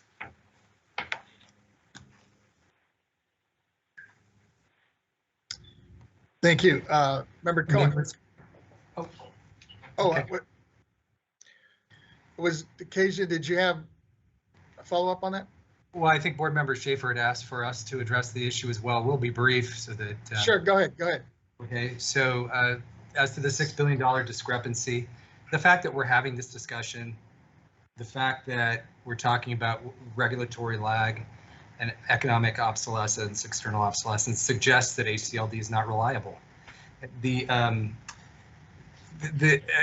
other point is that external obsolescence, it's not us saying it, it's the board's own handbook that's saying it. So we have this unexplained, basically what I think we can all agree on, we have an unexplained difference of $6 to $7 billion. And so we're saying that in that situation, we don't have a concern with respect to the income approach, and let's use that. So, and then I wanted to make one point with respect to something that board member you said, and I get where the board is. I get that you want to, follow or be consistent with the legislature and be consistent with the CPUC. If we're going to be consistent with the legislature, they refer to these initial contributions as insurance, and let's treat it as such. Let's treat it as prepaid insurance. And if we want to be consistent with the CPUC, then let's not include something that they don't include in rate base in the HCLD indicator. And with that, thank you. Thank you. Member Cohen, you're up. Yes, thank you. Thank you very much. Good morning, everyone. I just wanted to state for the record that I really value the comments made by Member Gaines and Controller Yee. I think they're actually really spot on and timely. And, Mr. DeCassian, I appreciate your opening remarks, kind of framing like how we got here, why we are here. And when I'm listening to the details from your presentation as well as Mr. Moon's presentation, I found the presentation just to be just incredibly informative. And Mr. Chair, I got an idea that I wanted to propose here, and maybe all the parties involved will be amenable to this, but maybe it's time for us to ask staff to conduct an analysis of appraisal theories for regulated utilities separate from the state assessed evaluations that occurred in 2022. And by doing so, what we would be doing is proactively initiating the process to begin to address this issue. And I'm talking about like a big picture issue, especially considering considering the impact of wildfires and climate change.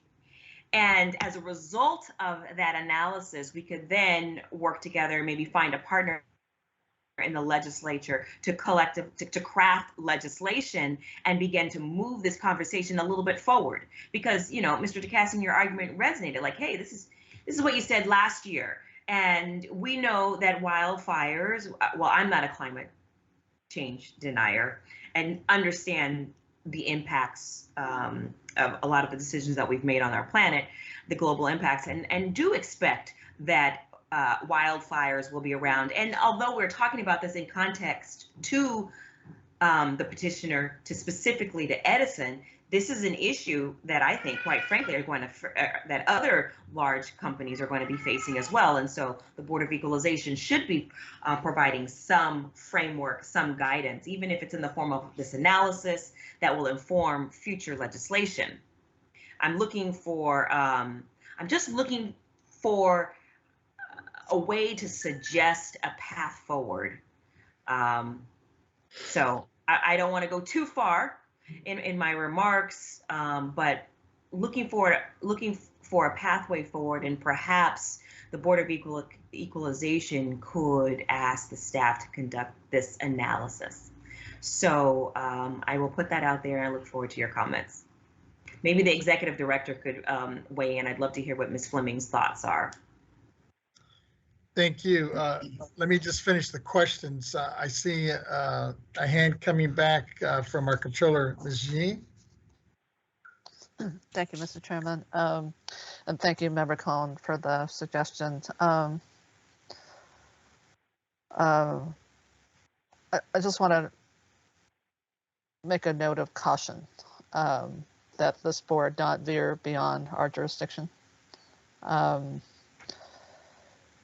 You know, this is a particularly unique state assessee where it's, you know, regulated by the Public Utilities Commission. It is, it has a complicated, it has a complex business that's now been complicated by what has been happening, particularly with the wildfires. It has been the subject of, along with other investor-owned utilities, the subject of a lot of legislative attention and action. And I guess what I would say is I want to be informed by what the legislature does, and I want to be informed by what the PUC does, but I do not want to do their job. And I feel like we're kind of crossing into that area. You know, our job here is to set the unitary value. And we have a body of law and guidance with which we do that. And the way that we do that effectively is to have our eyes and ears open about what is happening that has impact on our assessees in real time and otherwise. And so I just wanted to just put that note of caution out there. First of all, I don't think we have the bandwidth to do a lot more beyond that.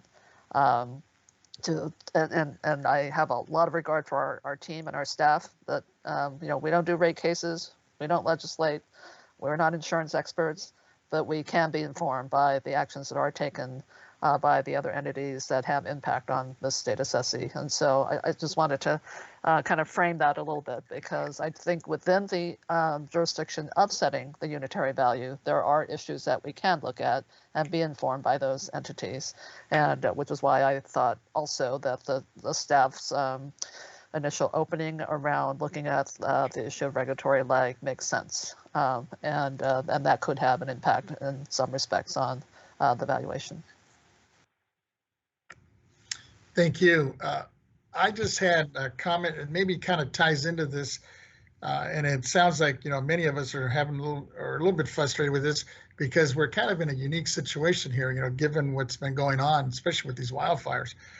Let me start with a question for staff real quick, and that is based on the staff's 75% reliance on HCLD and only 25% on the CEA. How did you adjust for obsolescence here, given the impact of climate and other restrictions and costs on the petitioner's operations?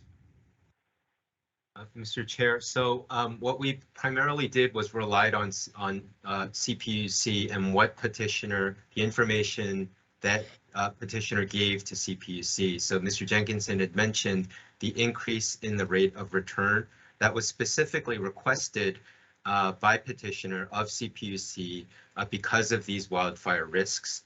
CPUC denied that, but we allowed it in case there were some obsolescence issues that perhaps we may have missed.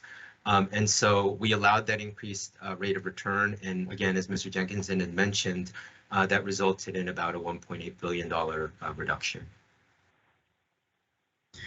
And along those lines, you know, they claim UN Property left $7 billion in their assessed value that is not in their rate base. How do we account for that? Well, I think what I would say is that HCLD begins with rate base, and then some things are added or not. I think the $7 billion was referring to the difference between the two value indicators. And again, that difference, although in an ideal world is not ideal, it is often the case that it happens. And so again, our view of that difference is because of regulatory lag. Their view is because it's obsolescence. But we've taken care, we believe, of the obsolescence. We haven't seen any other evidence that additional obsolescence needs to be taken care of through that method. And we're happy in the future to look at the regulatory lag issue to see if we can close that gap. Thank you. And let me just ask one question of the petitioner. What is your most compelling evidence to prove that a 65% HCLD and a 35% CA weigh on the indicators is necessary to reach the fair market value of your property, and why? So thank you for the question, Mr. Chairman. I know that we have stated 65-35. That's in the context of what we would be willing to accept in terms of the overall value.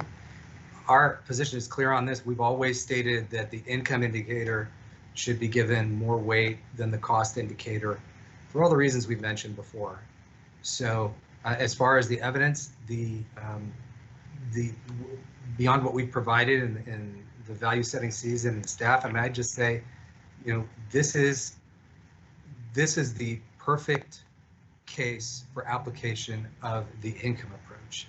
We have considerable physical depreciation. We have what the handbook says is more than likely economic obsolescence, and we have legal restrictions on income that are unrelated to cost.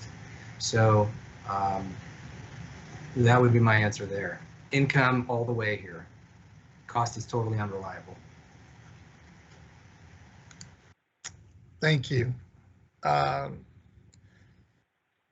have a couple other questions, but you know what? Let me go back to Member Cohen, and then I'll try to see if I can kind of wrap this up. Thank you very much. I just wanted to, I guess, agree with what Commissioner Yee was saying and maybe walk back the comments a little bit. I wasn't suggesting that we were stepping out of our lane and going over to the legislature and being that heavy-handed in the legislative process.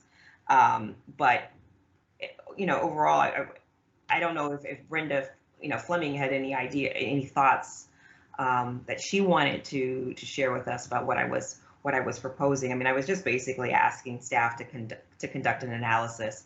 I don't know what their staff load is. I don't know what, you know, about the projects. I have an idea about the calendar that, so I know that the springtime is pretty heavy, but, you know, we should probably start to think about this, this issue. So that's all I really have to say. Thank you.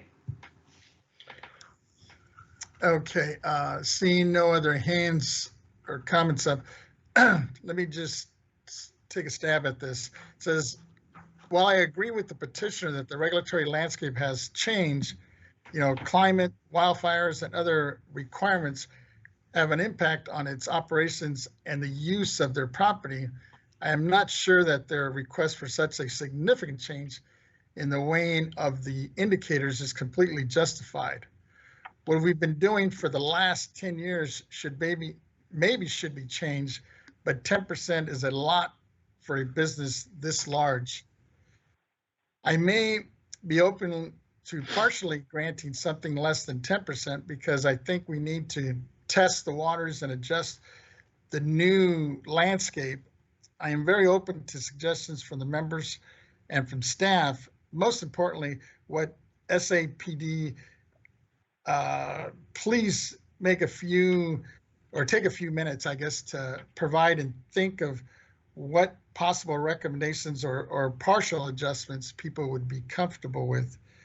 And I'm seeing a hand up from our Controller Yee, and I'm sure you have some thoughts given the history with this. Go ahead, Controller Yee. Thank you, Mr. Chairman. I'm just going to say, I don't believe this is the case where it's like, how do you split the baby? There's no substantiation for any action, from my perspective. There's no substantiation to do any more, which is why I do think that certainly to what Member Cohen suggested and what I think Member Gaines has suggested about issues to look at going forward, we can't operate without data and information that substantiates where we're going to be landing on this valuation. And I really don't think this is a good precedent to set.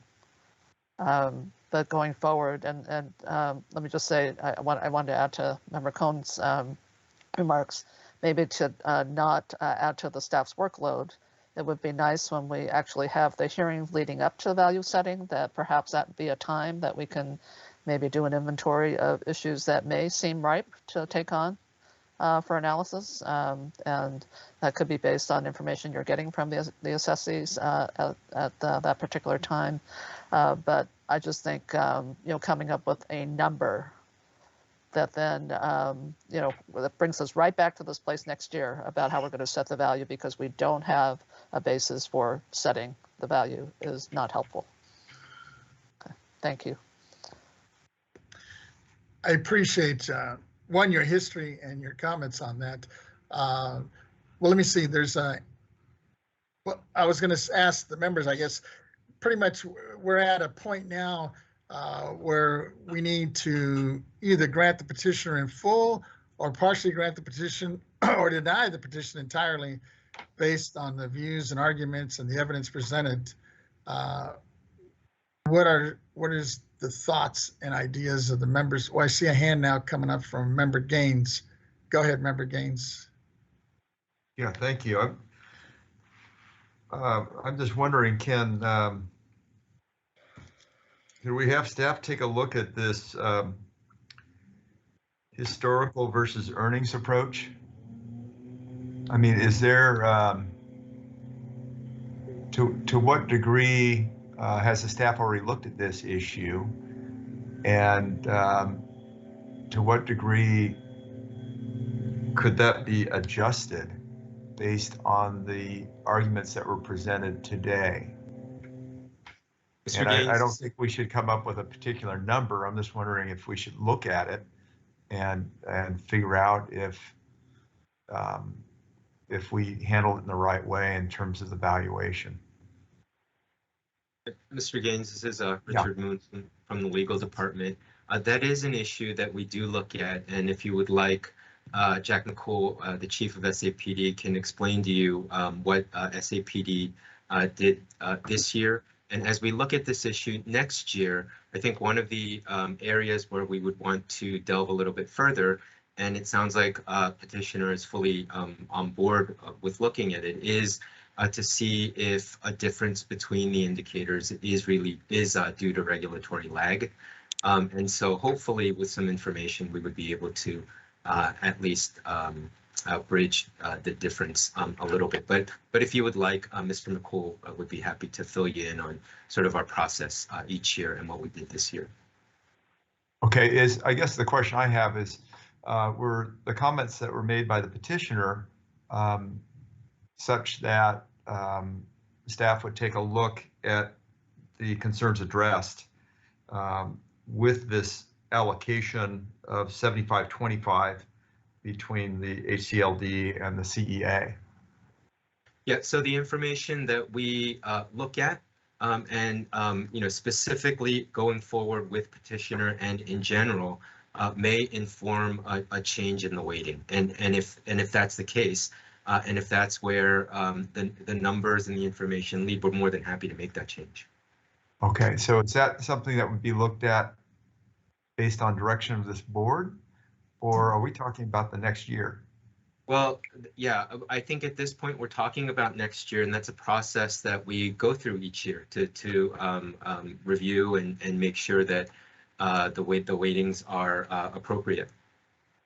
Okay, and how about the initial payment on the insurance? Is that just are you just viewing that differently than the way I'm viewing it, and that there's no opportunity to reevaluate that, or? Well, I actually think that we're not viewing it that differently. I think the effect of that, the way we're viewing the effect of that is different. But from a purely appraisal perspective, because that initial contribution is paid, there's no considering that as a future expense. And again, that doesn't mean that some other insurance type coverage may be required on top of their wildfire specific coverage, but at this point we don't know if it will, and if it will, we don't know how much. It would just be speculation as to a number. Okay, and could we hear from through the chair, could we hear from the petitioner on this discussion? Sure. Is Mr. Casey, I see him up there. Go ahead. Yes, I thank think you, you're Mr. muted. Okay, go ahead. Thank you, Mr. Chairman. Thank you, Board Member Gaines. What point would you like us to specifically address, Board Member Gaines? Well, it looks like there's discussion on taking a look at the concerns that you've raised next year. And so I'd just like to know what your perspective is on that versus, you know, the several issues that you brought up in today's hearing. Well, you know, we're always open to have a discussion with staff, as long as, you know, staff is open-minded about making the changes we're requesting. But I have to say, I feel a little bit like Charlie Brown. Wait till next year. You know, this is 2 years in a row where, you know, we've had this same discussion, and we keep kicking the can down the road. I think that there is more than ample evidence to make adjustments in the current year for the current lien date. This has been an ongoing discussion for 2 years. And as for the insurance piece, I think we just have a disagreement. Staff feels that an exact duplicate of the AB 1054 initial contribution needs to be made. We say no, it's an insurance payment. It was a prerequisite to participate in the wildfire insurance fund, and it was directly linked. It is a prerequisite to the making of the annual payment. So I think what we did and the way that we reported it for financial accounting purposes is totally reasonable, 100%. And the other point to keep in mind is, you know, we're a rate-based regulated utility. We have ratepayers, and each of you represent ratepayers in your district, and ratepayers continue to suffer. That's the bottom line here. And so I think the time for action is now, Board Member Gaines. And, you know, I don't know what the pleasure of the board is, if they want to look at these issues one by one. But you know, maybe some members feel differently about some issues and feel more strongly about some issues than others. But that's our perspective on it. Thank you. Great, thank you. Okay, I see a hand up from Vice Chair Schaefer and then Controller Yee. Go ahead, Vice Chair Schaefer. Thank you, Chair. I'd just like to note that the petitioner is not a Pavlov's dog. We don't know that they're going to be petitioning next year or not. We can assume they'll make that decision at some point between now and then. And I also want to strongly support Controller E's views as to the extent of our jurisdiction and as to the information we need to have. I'm very flattered that we're getting all this good information from her, and that's all I had to say. Thank you. Thank you. Controller Yee. Thank you, Mr. Chairman.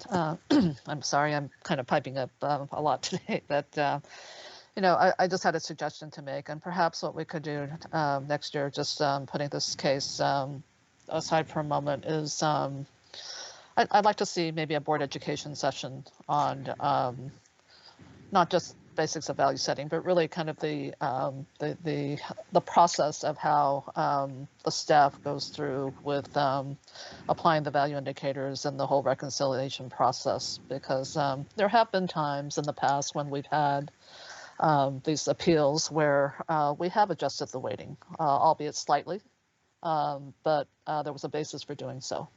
With late information coming in, the other information that informed, the staff, that we had the flexibility to do that. But it seems to me this is not a science, it's more an art. And I think it would be interesting to have, and I think really helpful, to have a board education session on just what staff does in terms of looking at the weightings, looking at the reconciliation process, looking at how they arrive at a final estimate, and factors that are considered at every point of that process. I mean, that to me seems like it could then accommodate Member Cohn's issue about then how do you do the analysis as you have other issues arise that are kind of substantive that do affect valuation. Where in the process did they get considered? Which value indicator did they actually kind of attach to in terms of where adjustments could be made if there were substantiation for an adjustment? So I would just put that forth because I think that would be instructive, and certainly as we're dealing with just so many challenges that particularly our investor-owned utilities are going to be facing going forward, and maybe some of our other assessees, that would be, I think, a session worth having among us. Thank you. Was there a motion hidden in there somewhere? I'm happy to make a motion, but that was really more of a suggestion, and maybe if there's consensus or direction to staff to put a session like that together. No, I agree. I think it'd be great because you're right. One of the things as I'm sitting here and listening to both sides of this issue, not having all the data, especially, where do we land on if we're going to make an adjustment? And I know, Controller, you've been around for some time, not only as a controller, but then also as a BOE member. So you have a little more history, especially with utilities. And I know it's difficult for us because of the situation we're in. We're not, like you said, we're not really legislators, and to try to come up with a figure or a formula after this presentation is very difficult without all the facts and all the data. So let me just put it out there. Is there a member that's willing to move this in one direction or another and see what the consensus is? Mr. Chairman, I will move to adopt the revised appeals attorney's recommendation. I would second that. It's been moved and second. I see a hand from Member Gaines. Go ahead. Okay, just a question of clarification. So does that motion include a denial of the appeal? Or is this a motion talking about what we're planning to do in the future? Let me go back to the controller. Go ahead. The motion is a denial of the appeal, but to adopt the appeal attorney's recommendation of the value as reflected by the roll correction in September. And but also hopefully a direction to the staff to bring a session back to us that could, one, walk us through the whole kind of application of value indicators and the reconciliation process, and also and maybe we can even get more granular depending on when we have this session, but to look then at what point in the process staff would look at consideration of adjustments on a whole host of issues that could be affecting investor-owned utilities. And so that would be more of a direction. But my main motion with the revised appeals attorney's recommendation would be denial of this petition. Okay. My second would so include. Yeah, okay. So if I could just clarify my position, because I was in favor of the appellant last year. I'm still in favor of the appellant this year. But I appreciate the suggestions made by Member Cohen and Controller Yee in terms of taking a look and getting ourselves better educated, and also having staff take a look at this historical cost less depreciation versus the capitalized earning ability, so that hopefully it'll reflect what was discussed in the hearing today. But I still think there's a legitimate claim by the appellant in terms of the insurance aspect that we've discussed, and also this ratio. So thank you. Thank you. Vice Chair Schaefer, is that an old hand or is that a new hand?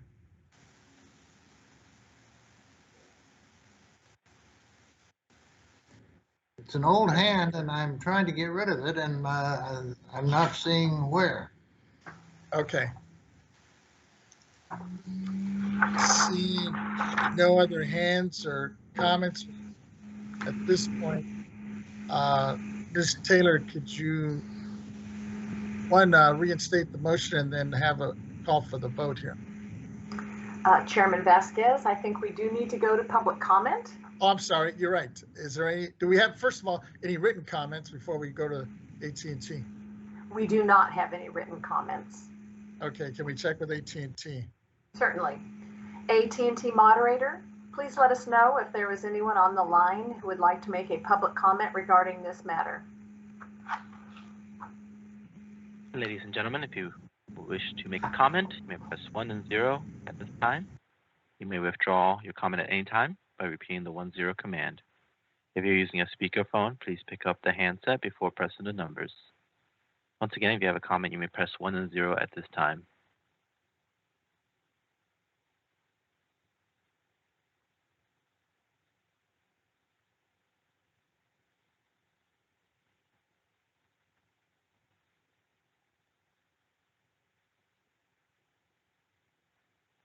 At this time, I see no public comment. Thank you. Ms. Taylor, if you would reinstate the motion, then go ahead and call the roll. Certainly. The motion on the floor is to adopt the revised appeals attorney recommendation, which is to deny the appeal and to ask staff to provide a board education session on the topics of value, the valuation process, the reconciliation process, and at what point staff considers adjustments. Chairman Vasquez. Aye. Vice Chair Schaefer. Aye. Member Gaines. No. Member Cohen. Aye. Controller Yee. Aye. So we do have a majority with 1 no, so it'll that the petition will actually be denied. And thank you, petitioner, Mr. For all your presentation. I think for me, I think it was very educational. And like Controller Yee stated, I think we need to dive into this a little bit deeper and hopefully have a good, it may be in the form of a workshop to really get a better understanding as we move forward. Because I think many of the members have mentioned already, wildfires and other disasters are here to stay. And sad to say, we need to figure out a better way to adjust these going down the road. Thank you, Mr. Go ahead, Mr. Thank you all. Thank you. With that, Thanks. I just wanted to express our gratitude for everybody taking the time, the members, and also Ms. Fleming and her entire staff. Not the result we wanted, but hopefully we can continue the discussions. Thank you.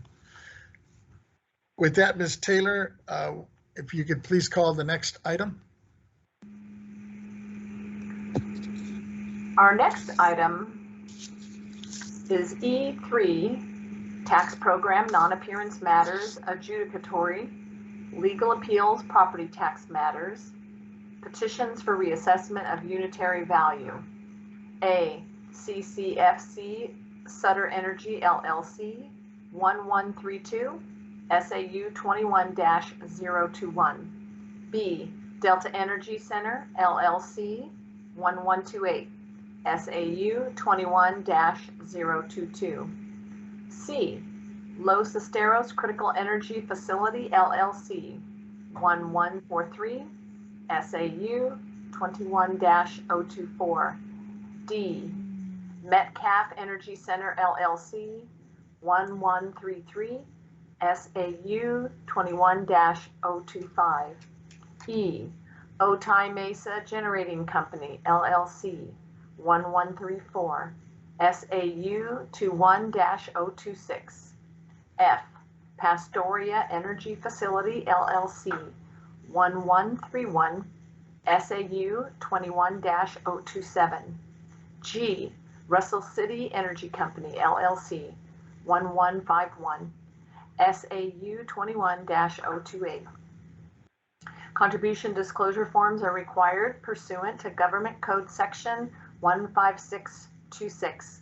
Contribution disclosure forms were not received for this matter before the beginning of the board meeting. No disqualifying contributions were disclosed. All parties, agents, and participants for these cases were on the memorandum previously provided to your office. Additionally, all parties have waived their appearances and have not waived confidentiality to the record. This is a constitutional function. These 7 cases will be presented by Ms. Garrett. Thank you, Ms. Taylor. Ms. Garrett, I heard your voice. Go ahead. Welcome. Thank you. Good afternoon, Chairman Vasquez and honorable members. My name is Sarah Garrett, and I am the appeals attorney for the State Board of Equalization on the 7 cases on the board's E3 calendar, where I have served as a neutral fact finder for the board. Well, Chairman Vasquez, it is my understanding that you would like to proceed 1 case at a time today. Is that correct? Is that possible? Yes. Okay. So I'll just begin by providing introductory remarks that apply to all 7 cases, and then I will proceed to ask for the board's adoption of each case individually, consistent with that request. Thank you. Of course. I will now provide my introductory remarks, which will apply to all of the cases on the E3 calendar. So today, I have submitted 7 summary decisions for the board's consideration. In each of these cases, the parties are requesting the board decide the petition on the basis of the written record. The parties have waived their appearances before the board. Each of the 7 cases is owned by the same parent corporation, Calpine Corporation, and involves an electric generation facility company somewhere in California. In each case, the petitioner has raised the same primary issue with their 2021 board adopted unitary value, whether the functional obsolescence adjustment was sufficient. Based on the written record, and as reflected in greater detail within the summary decision, I am recommending the board deny each of these 7 petitions and let the 2021 board adopted values stand as is. Accordingly, for this first case, CCFC Sutter Energy LLC, I ask for the board's adoption of the appeals attorney's recommendation by denying this petition.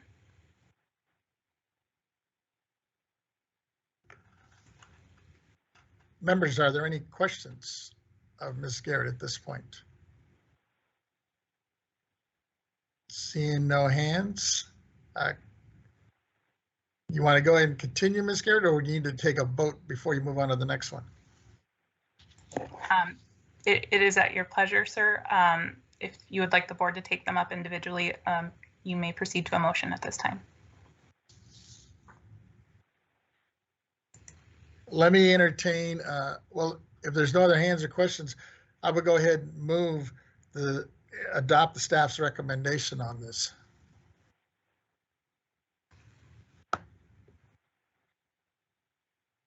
If I can get a second, we'll move forward. Second. It's been second by Member Gaines. Seeing no hands or comments or questions. Ms. Taylor, I guess, do we have any written comments on any one of these cases? Well, let's go with the first one first, I guess. Sutter Energy. Yes, I can let you know we do not have any written comments on any of the 7 cases. On any of the 7. All right. Can we check with AT&T and see if there's anybody wanting to speak on this before we vote on it? Certainly. AT&T moderator, can you let us know if there was anyone who would like to make a public comment on this matter? Ladies and gentlemen, if you wish to make a public comment, you may press 1 and 0 at this time.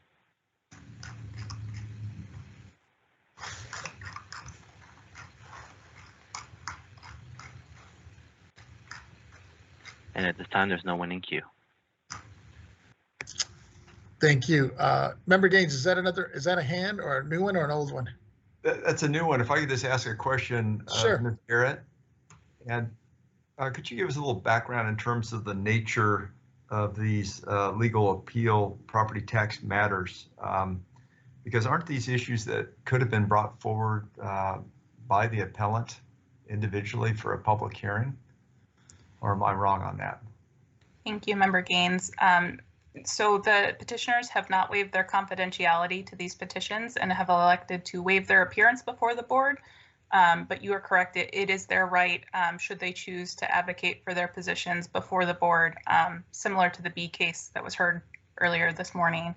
But in this case, as they have waived their appearance and have not waived confidentiality to the record, they have asked that the board decide this petition based on their submissions.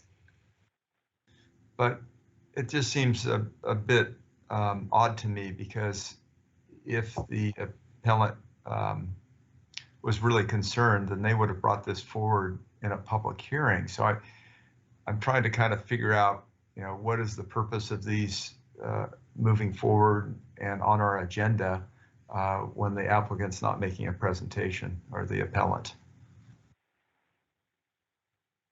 Thank you for the question. They have advanced their arguments in writing and have requested the board adjudicate this case on that writing. I can't really comment as to why or why not a petitioner would choose to appear, but. Okay, very well. Thank you. Of course. Thank you. We're getting a request from the controller's office to see if we could hold on the vote. So I guess I have more of a legal question. Are we able to hear each one of these cases and then hold the vote until the end? Is that possible? We can have motions and I guess to hold the vote. Certainly, if I see Mr. Namjo on the screen. But Yes. I believe the typical way to do that would be to take the items under submission and have Ms. Taylor recall the items when the board is prepared to vote on those at a later time. But I'm happy to make the remaining presentations for purposes of the record so that the board can be prepared to act at such a time they choose to take it up later on. And Chairman Vasquez, Henry Nanjo, Chief Counsel, that's one of your options. The other options is if you'd like to have Ms. Garrett handle all 7 items together and then do one vote at the end, you can also do that as well. Why don't we do that, since we had this request from the controller? I was prepared to teach each separately, but it may be a little bit smoother if you just put them all together, if that's a possibility. Then we'll just have one motion to cover them all, and then by then we'll see if the controller is available to vote on this. I see hands nodding. Okay. I would recommend you withdraw the motion that's currently on, and then you can entertain a new motion for all 7 items at the end. Good point. So I will go ahead. Concur with that. That's the second. All right, so we have the seconder withdrawing, and then I am withdrawing my original motion. And now we'll go back and let me have Ms. Garrett. I guess we'll address them all in one, and then entertain a motion and see if we're ready to vote at that point. Certainly. Thank you, Chairman Vasquez. So I would just state for the record that my introductory remarks applied to all 7 cases on the board's E3 calendar, and similarly in all 7 cases, I am asking for the board's adoption of the appeals attorney recommendation in each case, denying each petition. And that concludes my remarks. Okay. Is there any comments or questions from any of the folks? Seeing no hands. Oh, I see one hand here from a Vice Chair Schaefer. Go ahead. These are all or nothing cases. There's not 10% merit that could be recognized in any or all of them. Thank you for the question, Member Schaefer. You're correct. There is one issue at play in each of these petitions, and it's certainly the board's pleasure to rule.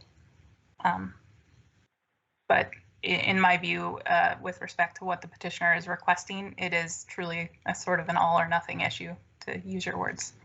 Okay, thank you. Thank you. Then with that, members, I would like to make a motion to adopt staff's recommendation on all. Do we need to list all? I guess there's 1, 2, 3, 4, 5, 6, 7 cases. Is that right, Ms. Garrett? Yes, Do we that's need to correct. spell them out? I guess we have the Sutter Energy, Delta Energy Center, Los Estros Critical Energy Facility, the Metcalf Energy Center, Otay Mesa Generating Company, Pastoria Energy Facility, Russell City Energy Company. And I'd like to move the staff's recommendation on all 7. Second. It's been moved in second. Seeing no hands. Ms. Taylor, you mentioned that there was no written comments.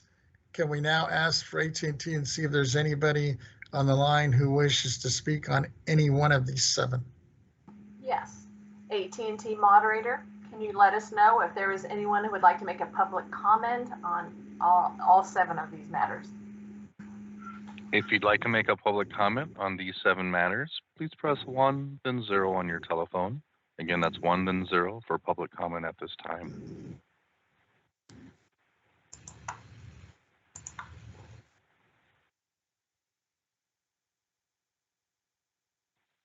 No lines in queue at this time. Thank you. Members, I am still waiting back to hear from our controller. So why don't we could just let's hold the vote and move on to the next item, Ms. Taylor, and we'll come back to it. Thank you, Chairman.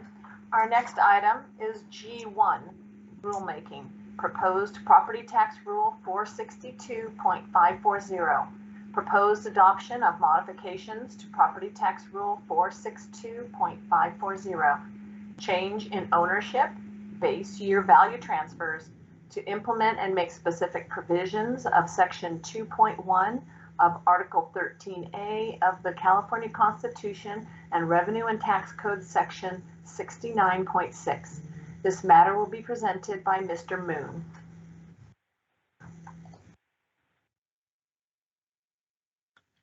Good afternoon, members of the board. This is Richard Moon with the legal department.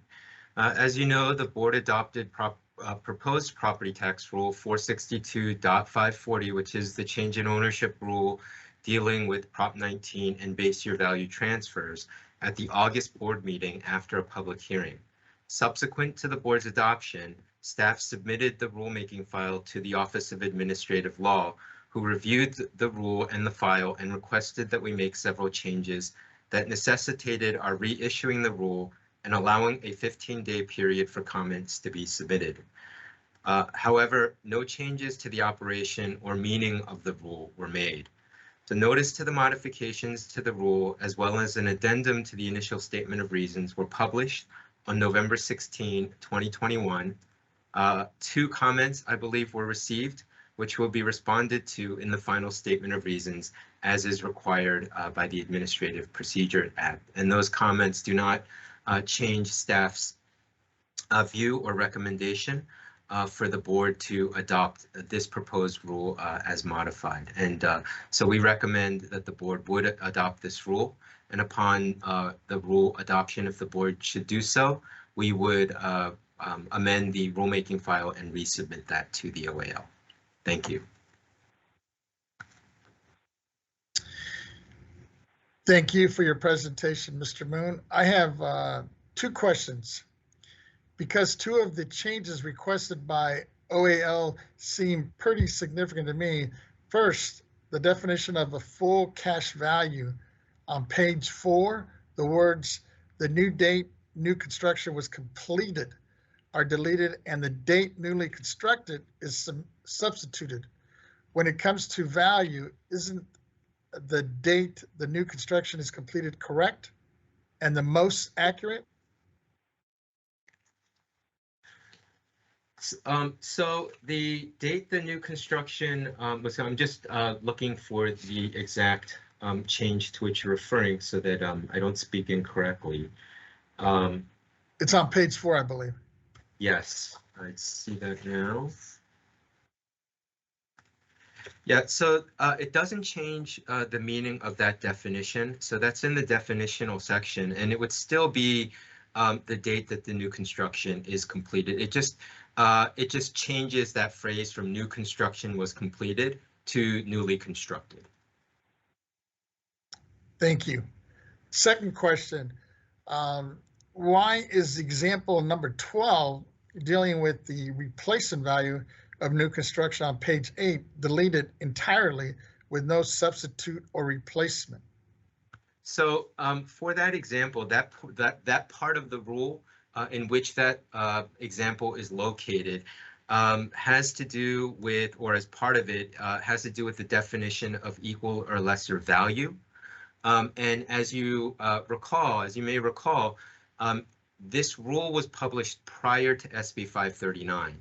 And SB 539 included a definition of equal or lesser value that this rule did not include because it had not been put into the law yet. And so what we did do when we wrote this rule is we knew that there was a possibility that that definition might go into SB 539. And so we thought we had covered that possibility. However, upon review, OAL thought that there was some ambiguity there. And we thought the best way to deal with it would be to remove the example from this rule and put in clarifying guidance in a future LTA. So that's what we thought would be the best way to handle this. And again, it does not change the meaning or the operation of the rule. It's just that we're going to deal with this type of specific example in future guidance. So then you're basically looking to do some, in the future, I guess, maybe an amendment of some sort in LTA. Is that what you're saying? Yeah, right now we're thinking in an LTA because it's a little bit more flexible to get out more quickly, and we can do that with a little bit more comfort because SB 539 is out there. However, if in the process of doing that, we need to do an amendment to the rule, we would be happy to do that. Okay, thank you. Members, are there any other questions of Mr. Moon? Seeing no hands or comments, I would like to move the staff's recommendation on this if there's no other comments or questions. I'll second that, Member Gaines. And it's been seconded by Member Gaines. Ms. Taylor, do we have any written comments on this? Chairman Vasquez, we do not have any written comments. Can we check with AT&T if anybody's on the line who wishes to speak on it? Yes. AT&T moderator, can you let us know if there is anyone who would like to make a public comment on this matter? Certainly. If you'd like to make a public comment on this matter, please press 1, then 0 on your telephone. Again, that's a 1, then 0 using your telephone keypad, please.